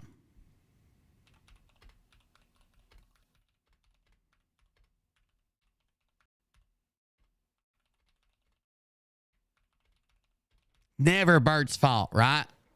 Never Bert's fault. He says, but they kind of left me out of the loop and didn't give me a heads up ahead of time. And I had just spent that month's utility and rent. I could have just come home. I'm very sad situation. So the reason he didn't get to spend time by his sister's side is because they didn't tell him early enough to where he didn't pay his rent and his utilities so he could have traveled there. It's his sister's fault. His sister who just lost a child. It's his sister's fault for not keeping him updated enough. How crazy is that?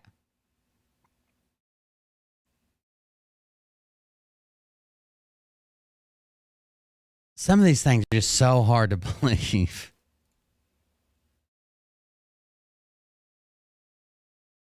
He says, I'm very sad situation. Now, Marianne Mann shares some financial details with him and says, I get $1,600 a month. I have to pay $850 for my Medicare and Gap insurance. I lost my $230 a month in food stamps, and I'm really hurting right now. This is someone reaching out to you on a level they don't. I'm sure she doesn't run around and tell everybody this, right? This is a level where she's reaching out to you as a friend, right? This is a personal level. Like, I get this much, I pay this much, I lost this benefit, I'm really struggling right now. Then she follows that up with, I wish I could help. And I guarantee you she does. She wishes she was in a better situation because she doesn't want to be in the situation she's in. She doesn't want to be struggling. She doesn't want to be there. And if she could help, she would. I know she would because she's already volunteered probably thousands of hours to help. So you're telling me if she didn't have an extra $20 or $30 laying around, she wouldn't send it to you? I guarantee you she would. She wants to help. How does Bert respond to that? Does Bert say, oh, man, I can't believe they took your benefits away, or, man, I can't believe your insurance is that high, or, man, I wish I could help you as well? Nope. Bert says, tomorrow my water will be turned off at 3 o'clock in the afternoon, and my cable is due, and I haven't paid the rent this month, and I'm hoping to just keep the water on for another day, for more help.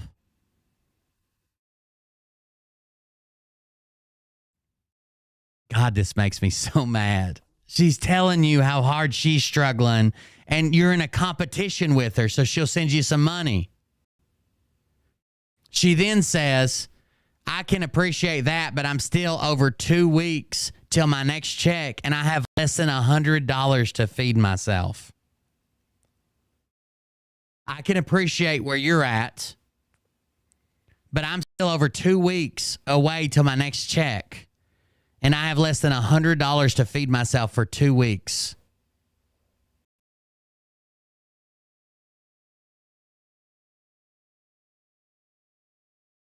That's $7 a day to feed themselves. 3 meals.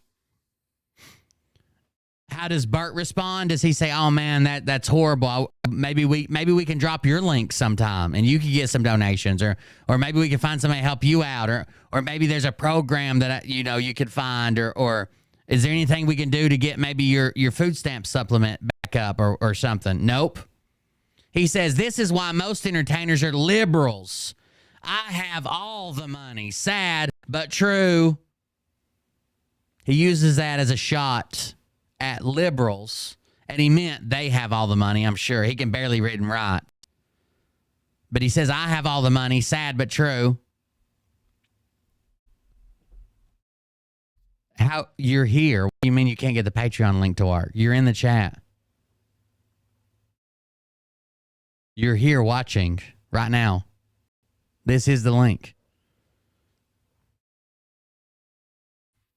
This is why most entertainers are liberals. I have all the money. Sad but true. She responds with, I definitely will be praying for you. I'm so sorry. Wish I could help.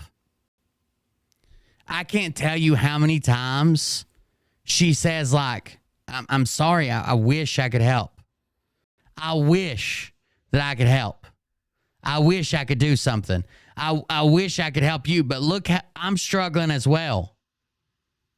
I'm struggling very bad, right?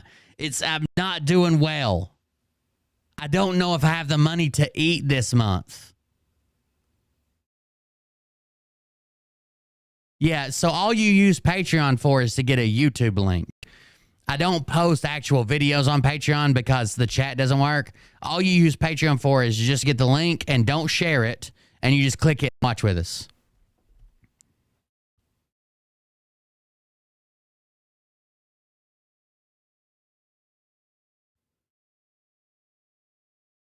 Every time she says, I'm sorry, I wish I could help, it just makes me so mad.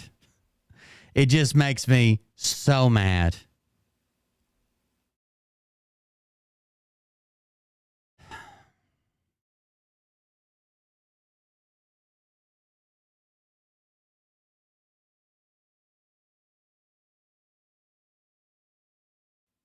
She's telling you how bad off she is. And you're like, well, liberals get all the money. She says, I definitely will be praying for you. I'm so sorry. Wish I could help. He doesn't say anything to that. He responds back and says, my liberal acquaintances that work in this town live like kings. Wow. They have half the talent I do and laugh at me for struggling because I won't embrace their lifestyle. Are you kidding me?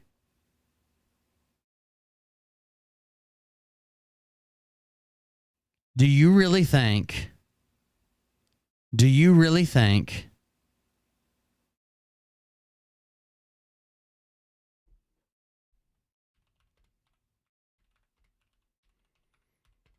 that liberal entertainers are like, Bert's a Republican. I'm so glad he's struggling. Ha ha ha ha ha.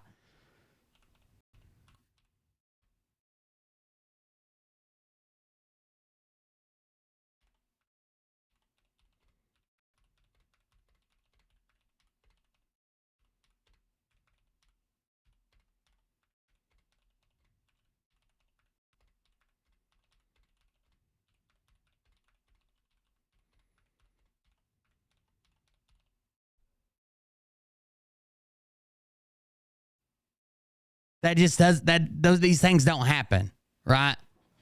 Us liberals are living it up, and we have half the talent that Bert has, but look at him, he's a Republican. You see? Like, what are you talking about? They laugh at me because I won't embrace their lifestyle. You cuss, you drink, you gamble, and you podcast. What lifestyle are you not embracing? Sacrificing children? Tunnel babies? Is that where we're going with this? Marianne Mann says, I'm so broke I can't pay attention. Haha. Bert says, thumbs up. Marianne Mann says, definitely keep up the shows as much as possible, which is true. He only makes money while he's live. Most people don't watch a replay. I hardly ever get donations on like a replay. I'm sure Bert doesn't. His audience is 1/10 of mine. She says, definitely keep up the show as much as possible. Bert sends a thumbs up.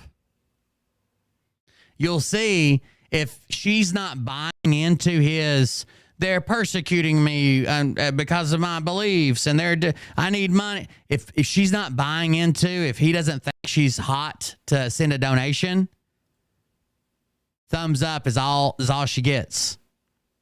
That's it. On August 14th, he says, hi there. She doesn't respond.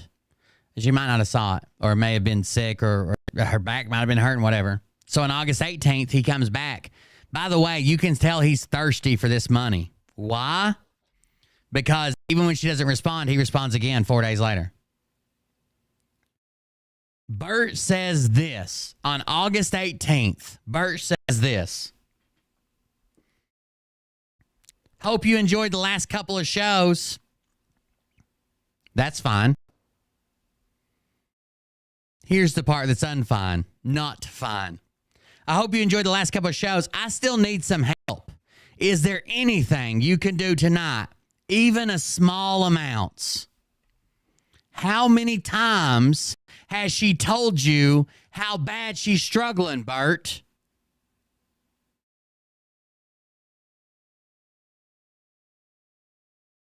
And how many times are you going to come back and ask her for money? Even a small amount. She has zero to give, Bert. How small can it get? She says, this is the one that pissed me off, by the way. I can't even afford to buy myself groceries. I can't even afford to buy myself groceries.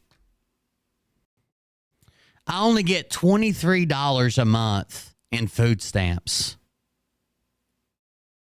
She gets $23 a month in food stamps, Bert. She's feeding herself on a couple dollars a day. What do you want from this woman? And volunteering hours and hours and hours and hours a day.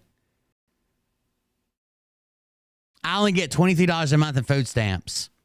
I have 4 bills due, and I don't know how I'm going to pay them. I don't get paid until the second week in September. This is in August. Then she sends him like a link about subliminal messages at the Sphere. He hasn't answered yet, but he does. He answers back and says, God bless you. I had to ask. God bless you. Sorry, I had to ask. I'm just waiting on funding, and people really take their time doing what they say they're going to do. Have a great night. Conversation over. He literally pops in and says, hope you've enjoyed the show. Can you send me some money? They say, I get $23 a month in food stamps. I've got 4 bills due. I don't get paid for 4 more weeks, and I don't know what I'm going to do. Sorry, had to ask. Just waiting on funding from other people, and they really take their time when doing what they say they're going to do. Have a great night.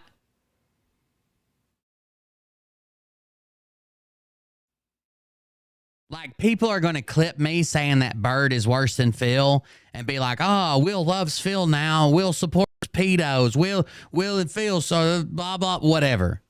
Bert's a horrible person on every level, and he's harassing people that have no money, trying to make them feel bad, to give him. If you can show me Phil in your inbox saying, it sucks you can't feed yourself this month, can you send me some more money? Then I'll say he's worse. But right now, as far as this grift, Bert is worse. No wonder he only gets $40 to watch him, or 40 people to watch him.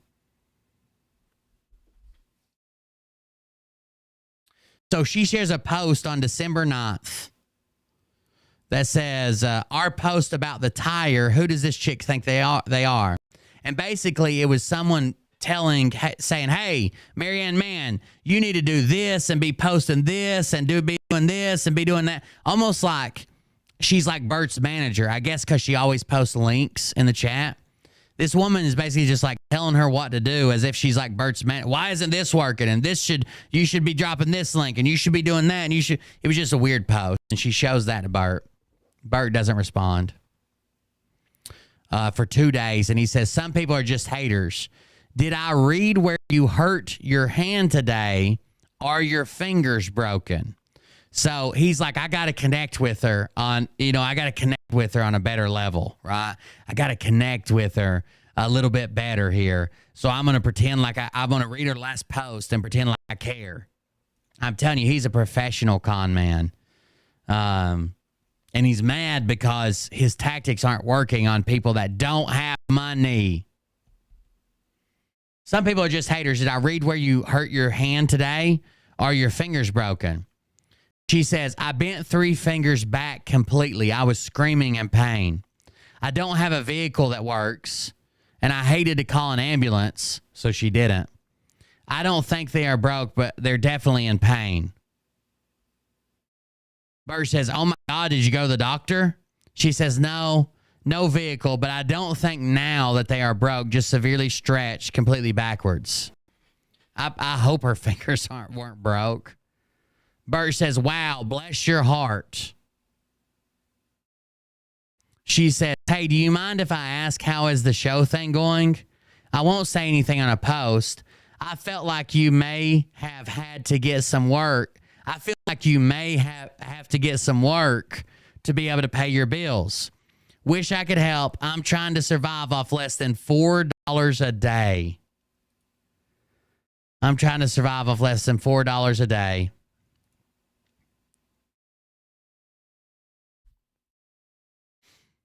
I felt like you may have had to pay. I wish I could help him survive on less than $4 a day for food. I get $23. This is the one that fucking made me irate. She says, I get $23 a month for food stamps, but I'm glad that I get that. I'm very aggravated to think of what the illegals get.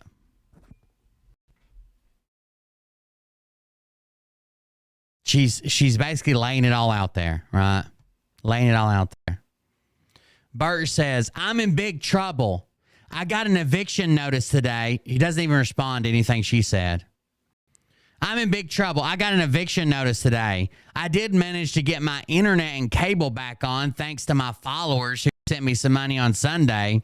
I didn't post this, but today, when I left my house to try to go to the store, I ran out of gas.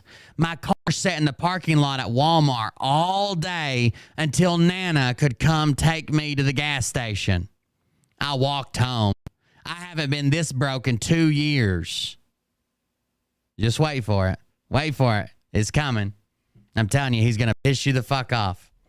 She sends 3 like crying or sweating emotes and says, I'm so sorry. I wish I could help.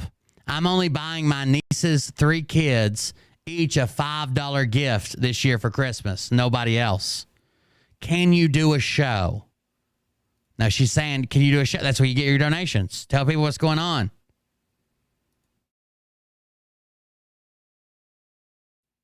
Can you do a show? You're bound to be able to get some money that way. How is Dana? He responds, my last 5 or 6 shows, nobody went to my store and bought anything or ordered anything. No one asked you that. She sends a couple of emotes that are like the surprised emotes and says, oh dear. Were you able to do the CD DVD thing?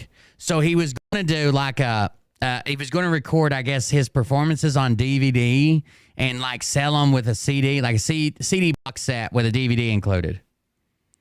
And he says, I'm going to do a show tomorrow, but it might be my last show. Again, this is just piling stuff on, make you feel bad for Bart. It's going to be my last show because I'm going to absolutely tear into Roland Cerna. And my ex-business partner is constantly causing trouble for me, and I'm going to call out her name and tell the world all the crap she's been doing, including trying to get me to have an affair with her while she is married and has 2 special needs children at home. She's having a field day trying to destroy my life, and it stops tomorrow. Christmas DVD took $45 pre-order. Okay, he addresses it in a second. He's gonna call out this person that's trying to sleep with him, right?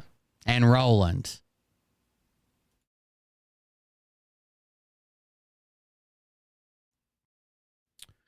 Sadly, I have to refund the money on the DVD. I lost the ability to record in my studio when I pawned, P-O-N-D, pawned, P-O-N-D.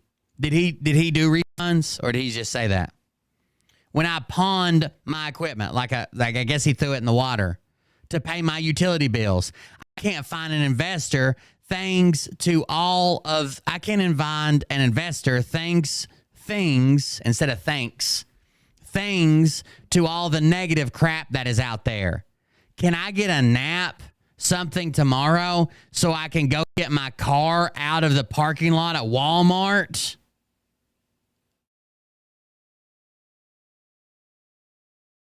I don't know why he spells pond, P-O-N-D. I have no idea.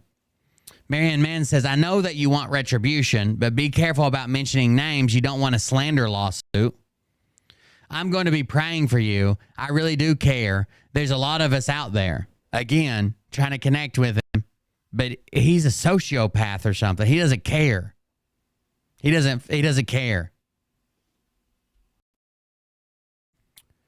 He says, I spent an hour on the phone with Rita D. Chapman. If you don't know Rita Big Thumbs, right? With Rita D. Chapman, who is one of my best friends. She says Roland has been harassing her too and encouraged me to call him out and challenge him. I'm going to use some really bad language tomorrow when I talk about that SOB.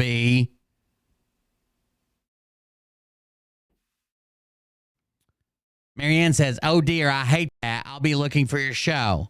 Please be sure to have an update on Dana tomorrow. He still hasn't answered any of these questions about Dana. So please be sure to have an update about Dana tomorrow.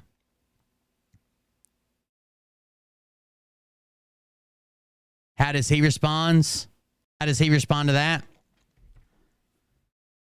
Bert, I hate that I have to reach out tonight and tomorrow, ass money. That's his own words. I don't know what he's trying to say here. He's illiterate. He's got to be on the level of illiterate. I hate that I have to reach out tonight and tomorrow, ass money. But the truth is, I need $2,400 by Friday to keep from losing my home in my studio. In less than 10 days, me and Shadow will be sleeping in my car if I can't make something happen. We're going to be sleeping in my car if I can't make something happen. Marianne says, what about auction off the picture thing if you can get close to $2,400? I know it's worth more, but if it keeps a roof over your head. So apparently there's like a painting of him, like an artist did or something, and he's been telling them it's worth money. Bert says, what picture? Marianne says, an artist did for you? He says, I only have one left, and I weigh less than it was worth. I weigh, like your weight, how much, like you weigh 200 pounds. I weigh less than it was worth. I think what he meant is I only have one left, and it's way, W-A-Y, less than it was worth. I think's what he meant. Marianne says, you said you would try to auction it off. He says, even get anybody to buy my deer for $29.39. Whatever it is, nobody's going to buy ammo picture. Nobody's going to buy any picture, I think.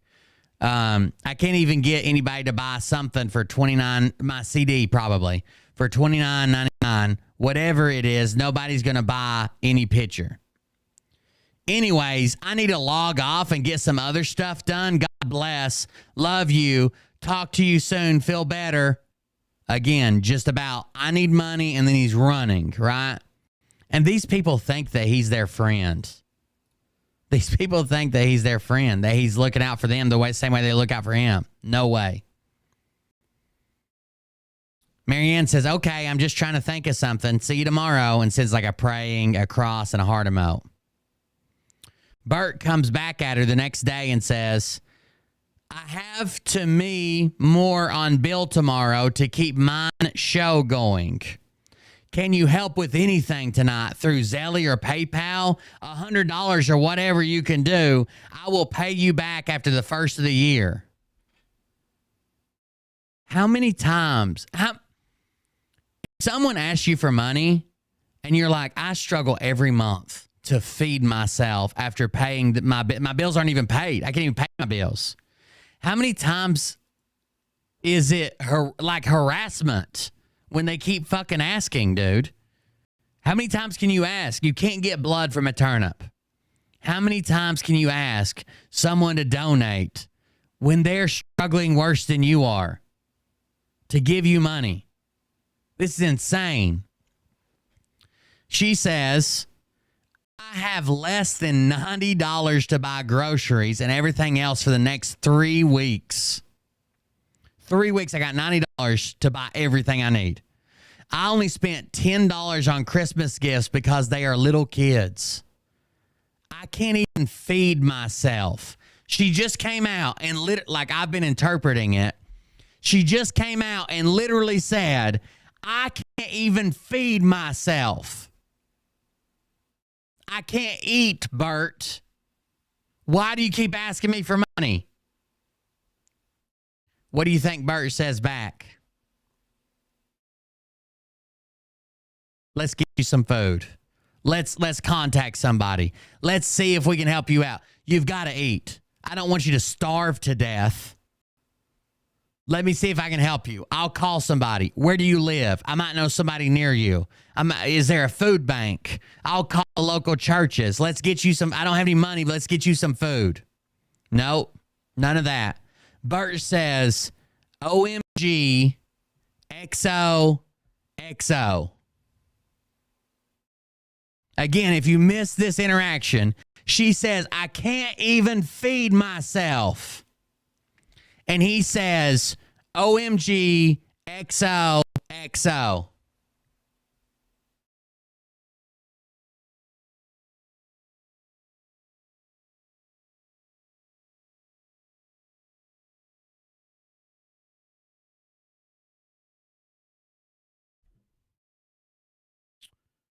She says, I only get $23 a month in food stamps. I never get to eat out, go shopping, or go see my mom who is dying of cancer. I do call her every day and talk to her for 30 minutes, though.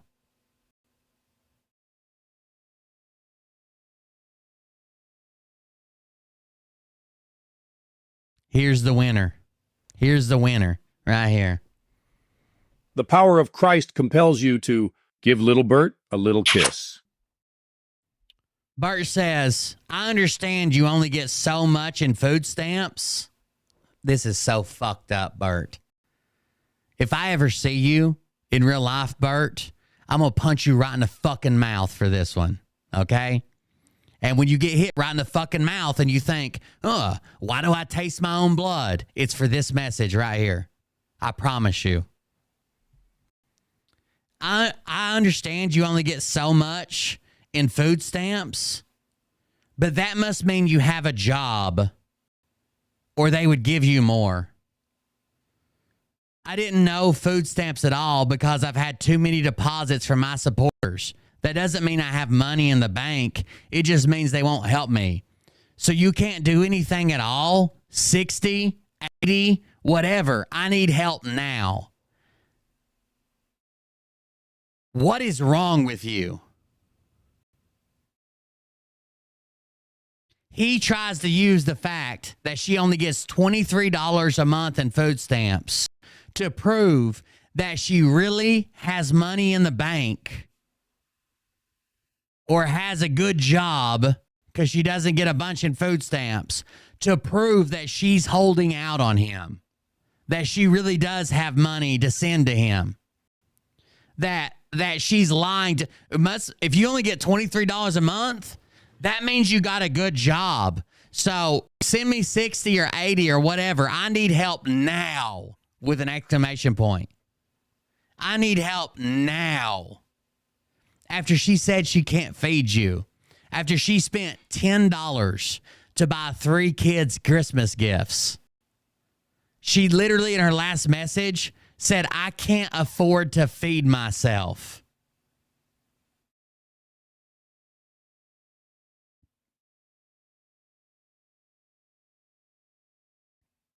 What the fuck is wrong with you, Bert? The fuck is wrong with you? What is wrong with you? She says, I'm not working. My back is broken 2 places. I have less than $40 to $50 to last for 3 weeks. You are about to get blocked. You are about to get blocked. Telling me, oh, you must have money that you can send me some. Since you don't get that much in food stamps, that means you got money. Bert responds with this. He knows he overstepped the line for her to ever be a mark. So he's got to reel her back in. Got to reel her back in. Here you go. I'm just so desperate now, I don't even know what I'm saying. I'm getting hit by fake accounts that are telling me that there's money waiting when it's not really there. I'm sorry. You just accused her of secretly having a good paying job and said that that means that she can send you money. And you're like, I'm so desperate, I don't even know what I'm saying. Are you fucking for real? It literally sounds like an African scam account is contacting these people. If they weren't giving out his phone number and personal details about his family, you would think this is like a Nigerian scammer that made a Bert Lynch account. Hi, Patriot friend. If you don't get a lot of food stamps, that's because you have mucho moolah. Could you mind sending me some before the bank collapse? Marianne says, I get that. I'm pretty desperate myself. I don't know how I'm going to eat until the second Wednesday of next month. I get one check a month. She says, I don't know how I'm going to eat until the second Wednesday of next month. Social Security disability or whatever. I get one check. Bert says, God bless. I'm sorry. I wish I had never gotten involved in this movement. Again, Bert's little pity party. Marianne Mann says, don't say that. I think you're doing a good job.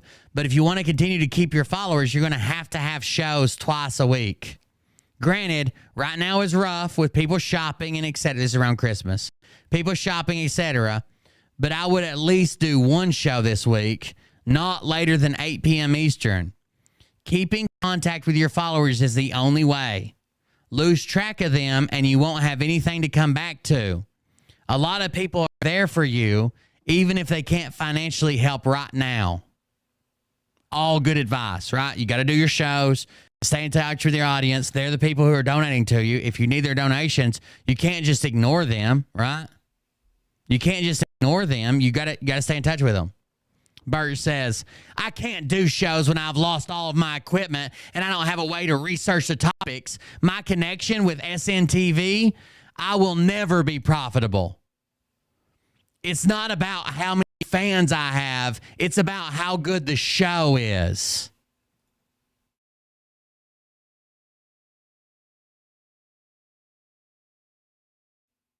Marianne says, do it from your phone.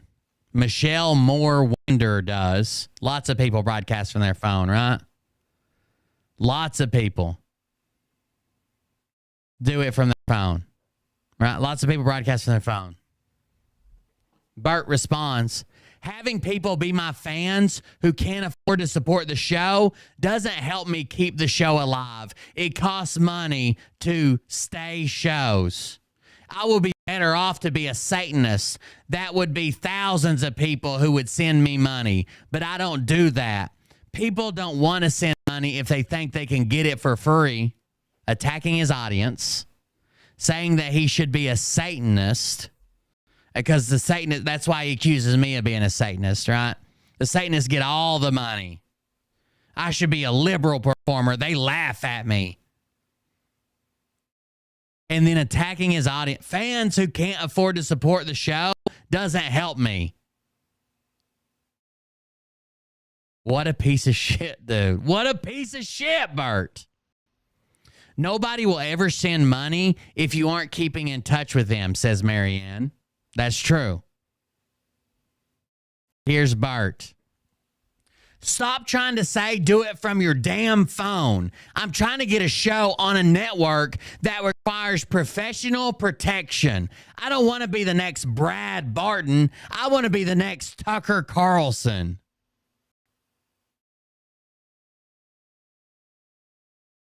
I can't believe that you guys even believe that they're fucking real, dude. Like, I don't know. I figured chat would be blowing up, being like, what the fuck did he just say? This is unreal. This is unfucking real. Unreal. Stop trying to say, do it from your damn phone. I'm trying to get a show on a network that requires professional protection. I don't want to be the next Brad Barton. I want to be the next Tucker Carlson. All about the Benjamins, right?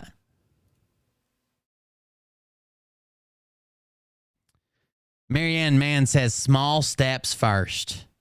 Small steps first. That's going to piss him off. He says, I've been doing small steps for the last year and a half, freaking half. Brad Barton became a success because he had 25,000 people in his MLM downline that he emailed and said, watch my show. He was an instant success. I don't have that. I'm way smarter and a lot better informed than him. Sorry, but that's just a freaking truth. Now he's attacking Brad and his audience. All I can tell you is don't have some type of show and they won't be there. If you don't have some show, you're not going to have viewers there that'll donate to you.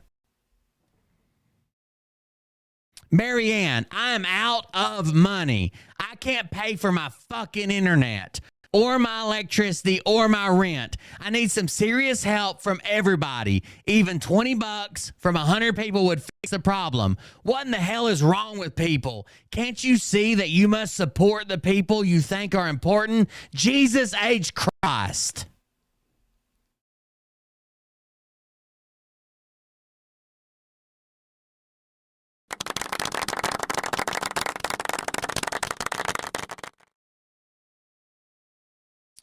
Marianne's still trying to help him. There's nothing wrong with having desires for bigger and better, but the fans you do have will find something else to do and turn you off. Good night.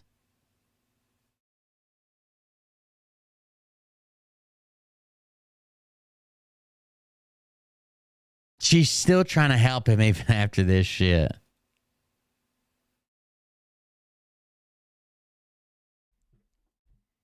Bert says, I'm so sick of this entire market. Sleep well. Most people don't think of it as a market unless they're all about the Benjamins. Marianne says, I don't like cussing, and I get that you're stressed, but don't take it out on me, which is good for her standing up for herself. For real. I don't like cussing, and I get that you're stressed, but don't take it out on me. Bert. Cussing is a part of life. If that hurts your feelings, then you're a sissy. Get over it. You were mentality is why that Gen Z. I want to show you this message. Look how he spelled Gen Z. I'm telling you, he's barely literate. Gen Z. Like Jennifer.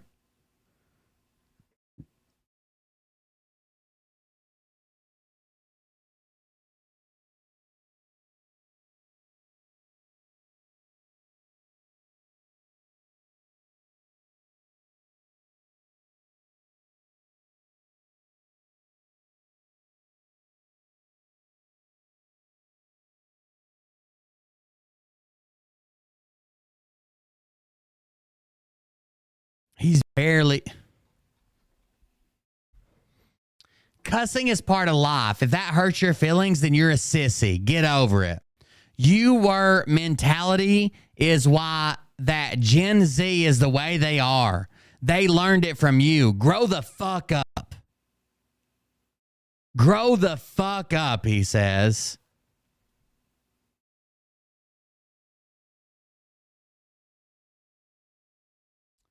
She says, no, I'm a Christian, and I don't want to hear it. So this is why she was predisposed to be upset with Bert's cursing on his own page. It's because he's literally cussed her out before. Grow the fuck up, he told her. Now, this is in her private messages. She doesn't have to speak to Bert. This isn't his free speech now, right? He's sending it to her. This isn't his page. This isn't his show. He's sending it to her. And he tells her to grow the fuck up. She says, no, I'm a Christian and I don't want to hear it. I am grown and I don't have to put up with your cussing or constantly attacking me. Goodbye. He says, see ya. See ya.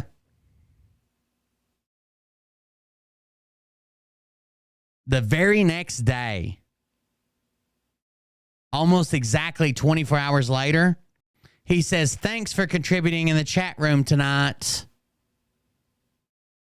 Thanks for contributing in the chat room tonight.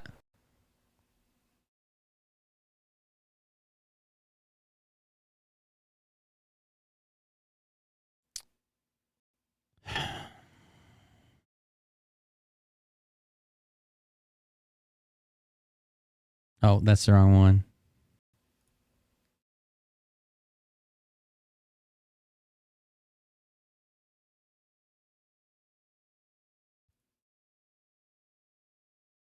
She says, you're welcome. I'm just glad that you're something handout, and I hope you get at least $250 or $300 per show to keep streaming, like his donations.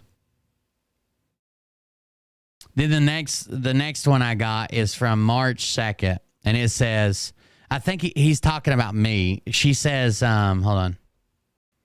The last picture of the messages where I sent your take on the cat video. I have watched it quite a few times because literally everything you say is true. I've known Bert Lynch was a huge narcissist for a long time, but it's really just dawning on me how misogynistic he is. Anyways, those are from my messenger file. I think it'll prove I'm not now, nor I've ever been romantically involved with him, which I agree. Like, she wanted to clear her name. But this is after she sent the cat video, and he's been watching my link. I think she asked him if he knows who I am, because he says, "Thanks, I read through it. It's very childish behavior he's talking about you guys now and me, by a bunch of very immature, no life having idiots that wouldn't know how to pursue a dream if it fell in their freaking laps." So again, he's not a homeless loser con man who's guilting, grifting, and trying to be super Christian to get you to donate. He's pursuing a dream. And you wouldn't know about pursuing a dream if it fell in your lap. She says, I agree, but between me getting all these friend requests of people I didn't know and twice as many message requests, I'm getting frazzled out of putting up with them. Talking about us, the trolls. And them dragging my name into it. And then she says, is Dana okay? He sends a thumbs up. I don't know why he won't answer about Dana. And then she sends one that says, looks like I'm still being talked about on Bert Lynch Truth. It's a clip of me on Bert Lynch Truth talking about the cat video. That's why she said the last one is the cat video thing. She's asked me if I could read them, but she didn't want her phone number on there. She says, I encourage people to donate 2 cents to Bert so we can show our support. Let's all give him 2 cents worth. Which would be funny. Like, this is my 2 cents, you piece of shit. Oh. She says, this is when she gives her permission. She says, it's fine with me if you want to use it. I know that you now know, but I didn't want them thinking I was secretly wanting him, like being attracted to him. The kicker is he knew I only got $23 a month of food stamps, but he never once offered to send anything until after the cat video when he thought he was losing a sucker. So the first time he ever offered to help her out was after she left after the cat video. That's the first time he ever asked about helping her out. I was telling everyone he was doing the show, send him 2 cents so he would be thinking he got some Benjamins. All about the Benjamins. This is crazy. Now we go to the phone messages. Now, this is a special. I didn't want to tell you about these until we got there. I wanted everybody to think they're just Facebook messages. Now we're at the phone messages. Are you ready? Yeah, imagine someone basically telling you they're starving and the first time you offer is when they're ready to leave your channel to help them. I don't care if I had $5 to my name. You want $2.50? Like, I'm not gonna have you text me and tell me that you can't feed yourself and be like, oh, sorry, XOXO. OMG, XOXO. Here's the phone messages. You will not call me and cuss me. The whole reason this got started was about a video that was constant cussing. And I made it known that I don't like that. And that's true. She didn't attack Bert. She didn't call Bert a scammer or a grifter or a fake Christian. She just said, that's a lot of vulgar language. And you laughed at her. You laughed at her. What's up, SK and not? Thanks for joining us. I'm going to make it free. I think everybody needs to see this. I'll make it free later, but thank you for subscribing. Bert says, I'm making it known to you that you are stirring the pot with this crap. Thanks for adding to the pressure that I already have on me. Again, nothing's Bert's fault. Whose fault is it not? Not Bert's. It's not Bert's fault. I'm making it known to you that you are stirring the pot with this crap.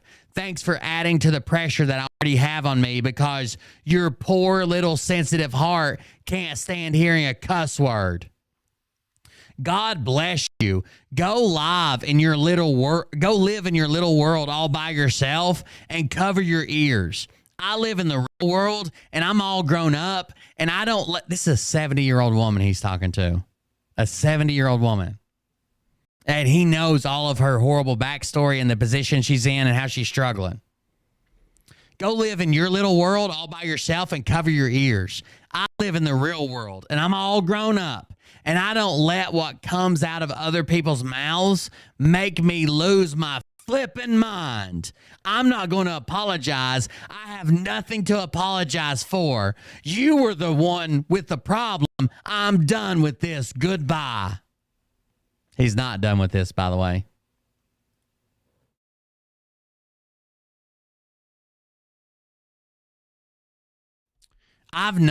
This is her responding. I've known for a long time that you are a narcissist, and generally I run the other way and have nothing to do with them. But I made an exception to my rule with you. I have done everything in my power to help you succeed in trying to get your podcast off the ground. While I have only ever bought one CD and not given any money donations, I spent many man hours. She spelled it M-A-N-N like her last name. I spent many man hours being as much of a moderator for your podcast, reading and liking comments, trying to keep you up to date, etc., which I have never received not one dime for. The whole time you were making all the Benjamins, that's his own words, you knew I was on less than 1/4 of a Benjamin in food stamps, but never once offered to help me. You were the one who posted the filthy mouth video, but then proceeded to call me and say, it's all my fault that I stirred up all this while cussing me out. That is why I hung up on you. Typical narcissist behavior, the outcome, blaming the outcome on someone else. As for living in the real world, I'm a 25-year registered nurse who has seen, she's going to explain what the real world is to him right here.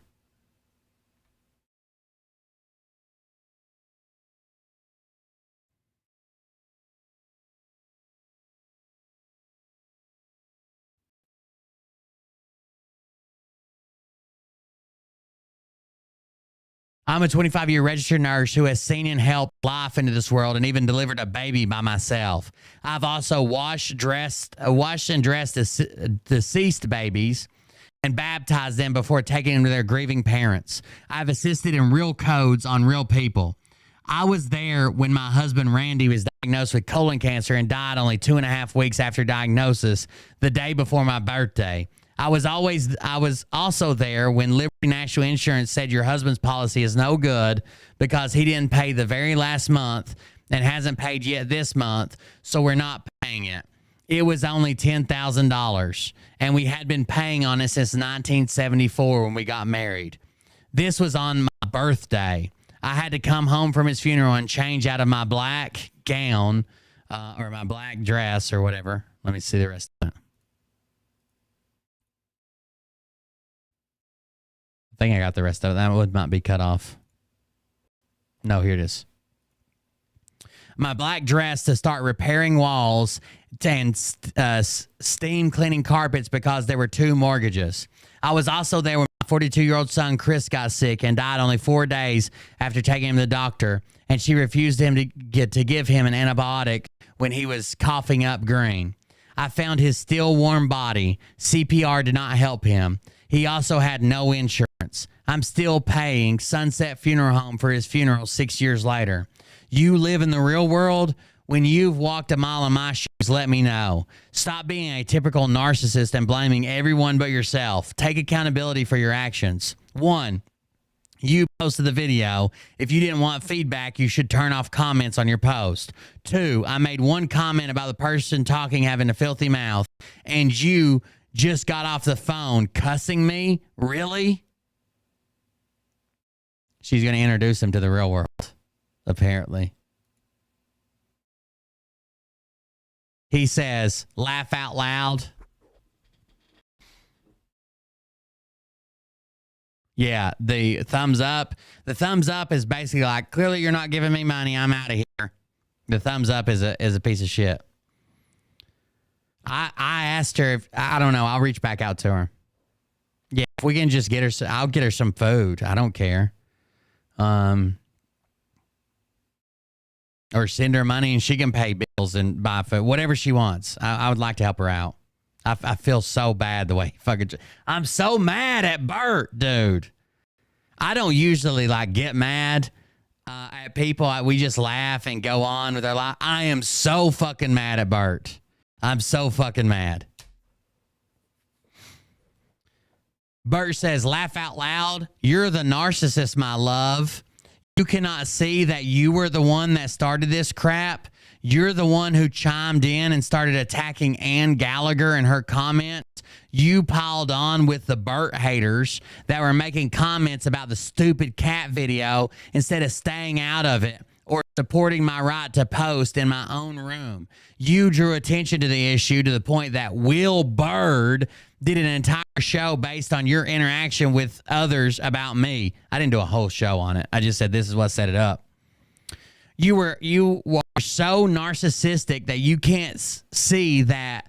Come down off your Bible perch and recognize your own failures. I'm sad for you and your living conditions, and I wanted to try and help once I got back on my own feet again. How does that make me a narcissist? All I did was defend myself when I was being attacked and criticized. The only person that apologized to me for attacking me on this was Carol, and she did it publicly and privately.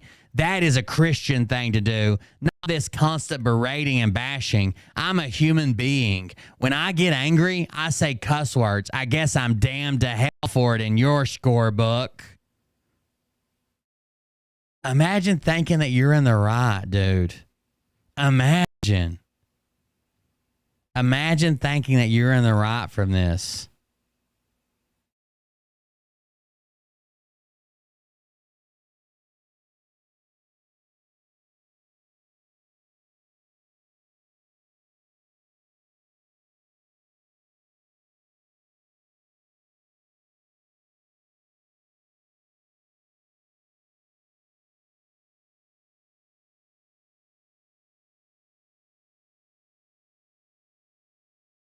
That's Bert Lynch. That's the real Bert Lynch.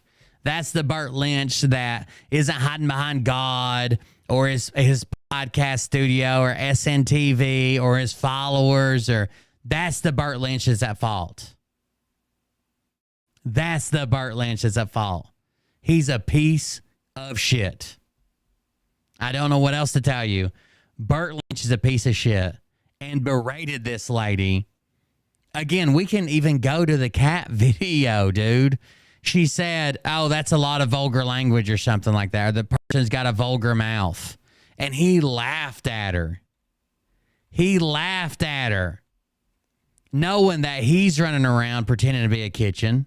Or pretending to be a Christian. I don't know why I say kitchen. Pretending to be a Christian. He's not. But that's part of his grift, right? That's part of, oh, he might have blocked her. Oh, all it says is filthy mouth. And he laughed at her. Melva put a thumbs up. Virgie put a thumbs up. And Carol put a thumbs up. He laughed at her. And then this comment's directed at her too. We're all grown-ups here, hun. It was funny, and I thought some folks might need a laugh as badly as I did. And we've seen, like, I made jokes and stuff. I make jokes about everybody. I don't know this woman. All I know is her name. But we made jokes about Marianne Mann still over there. Marianne Mann dropped the link. Marianne Mann, because he says it so often. We said it so often. But she legitimately was working there for hours for him. Even if she didn't message him, even if she didn't put it out there, even if she didn't text him, just her being in the chat when he's streaming 2, 3, 4 hours every couple days. He spent hours with her. I know this video's probably made me a couple $100. I'll give it all to her. She can have the proceeds from this video if she gives me a way to send it to her, 100%. Like, put some groceries in her pantry, whatever it is. But Bert's fucking ridiculous. Bert deserves to be punished. Punished for this. And I swear to God, if I ever meet him, I'll punch him right in the fucking mouth for that one comment. Like, oh, you only get $23 a month? That means you make money. And so can you send me $60 or $80? She just said, I can't feed myself, Bert. I can't feed myself. What is wrong with you, bro?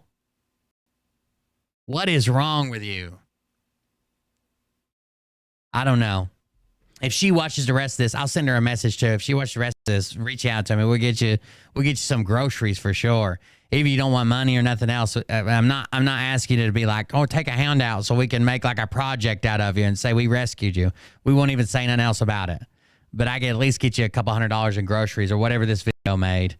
I'm sure to make ad revenue when I publish it, when I go public with it. And it's probably make a couple $100, maybe more, but I can send it to you. I can't, dude, I can't believe this dude. How can he do this? How can he do this? I don't think she wants that. Like if she does, that's fine. But I just, the way she turned me down today, I just don't think she wants people to just like donate to her. But yeah, we'll make the video public soon, and get it going. I don't know.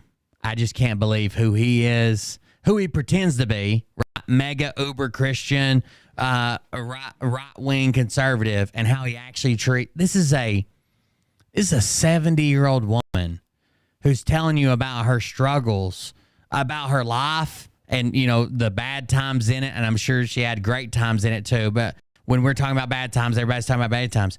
But then she comes and tells you that she can't afford to feed herself. And you're like, not even $20 or something? I can't afford to feed myself. Yeah, but you couldn't send $20 or maybe $30, $40. You couldn't do that? What the hell is wrong with you? She said she told me earlier she had a Cash App before I told her what it was for. She said she had a Cash App, but she hadn't used it in years. So we'll see. There's got to be a way to do something. I don't advertise stuff like that. So I'll update the patrons if there's a way. But I probably won't say it like in another video. I'm not going to come out and be like, Will gave her, like that's silly. That's not how charity is supposed to work. But I'll update you if I can. I hope she has a way to receive some types of funds. Even if I gotta go to the bank and wire transfer, I'll figure something out. But that's crazy, dude. And I just, like I said, somebody just said it's not a handout. It's not. Like, I made money on this video. You provided the content for it. I'll give you the money. You basically made this video standing up to Bert. And everybody came here to watch it. So everybody's been in it. I always look at it like there's been so many times where someone's helped me. Sometimes I didn't even think I really needed help. We were getting by just fine, but barely.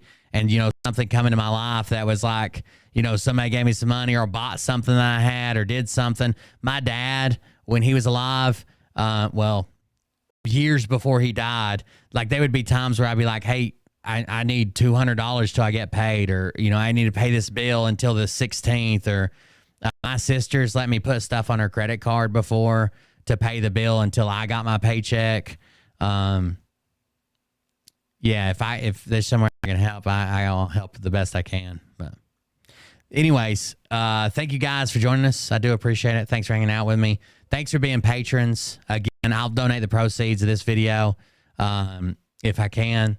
And thanks for being patrons, helping us out. This is the most reliable source of income that I get, just because it's there every month. I know some people come and go and cancel, but there's like a core group of people that I know I'm gonna at least have like these 30 people that are signed up or whatever.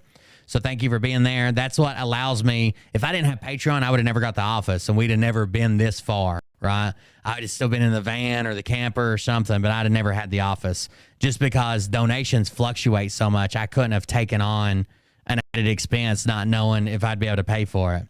But since you guys signed up, since you guys support me in this way, I can do the office, and I can do the shows, and we can do more. And I've got a place for the computer, and it's heated and air conditioned. Like, it's nice, right? I got room to spread out where the kids aren't yelling up and down the background, or I'm not too loud and keeping them awake on a school night. So I do greatly appreciate you guys. I'm going to make this video free. Maybe pretty quickly. Maybe like tomorrow I'll premiere it or something. But I'm going to put it out there so everybody knows what's going on with Bert. I just don't want more people to be hurt by him because I've got it behind a paywall and then think, man, if I'd have published that, 2 days earlier, somebody might have seen it and done this. So what I'll do is I'll set it for a premiere tomorrow. But I do appreciate you guys being patrons, you guys being here, you guys helping me out, and keeping the income coming in so we can do more, be more, and expose more people. Somebody, dude, somebody. This is messed up. Bert needed, I feel bad that I stopped covering Bert because he just wasn't interesting when he first broke off from Brad Barton. I should have been covering him the whole time, and maybe I could have kept more people from falling down the Bert rabbit hole. But I broke off because he was just boring as shit, right? He was just boring. I wish I would have caught on sooner. There was people that reached out to me from the Bert Lynch Truth page, and I was like, man, that's crazy. And we covered it here or there or whatever, but I should have been covering him like once a week. I don't know. Either way, thank you guys for joining us. I appreciate it. Thanks for being here. Don't do anything Bert would do because it probably includes harassing a 70-year-old woman who literally can't afford to feed herself and begging her for money. Have a good night, everybody. We'll see you on the next one. I'll be back tomorrow with another free show for everybody, and I'll go ahead and set this one to premiere tomorrow, maybe at lunch or something, and then I'll grab the link and share it to the Bert Lynch Truth page, all the pages. It'll be a YouTube link, but I'll share it everywhere. Thank you, guys. I appreciate it. Thanks for being here. We'll see you on the next one. Have a good night, guys. Love you. See you. Bye.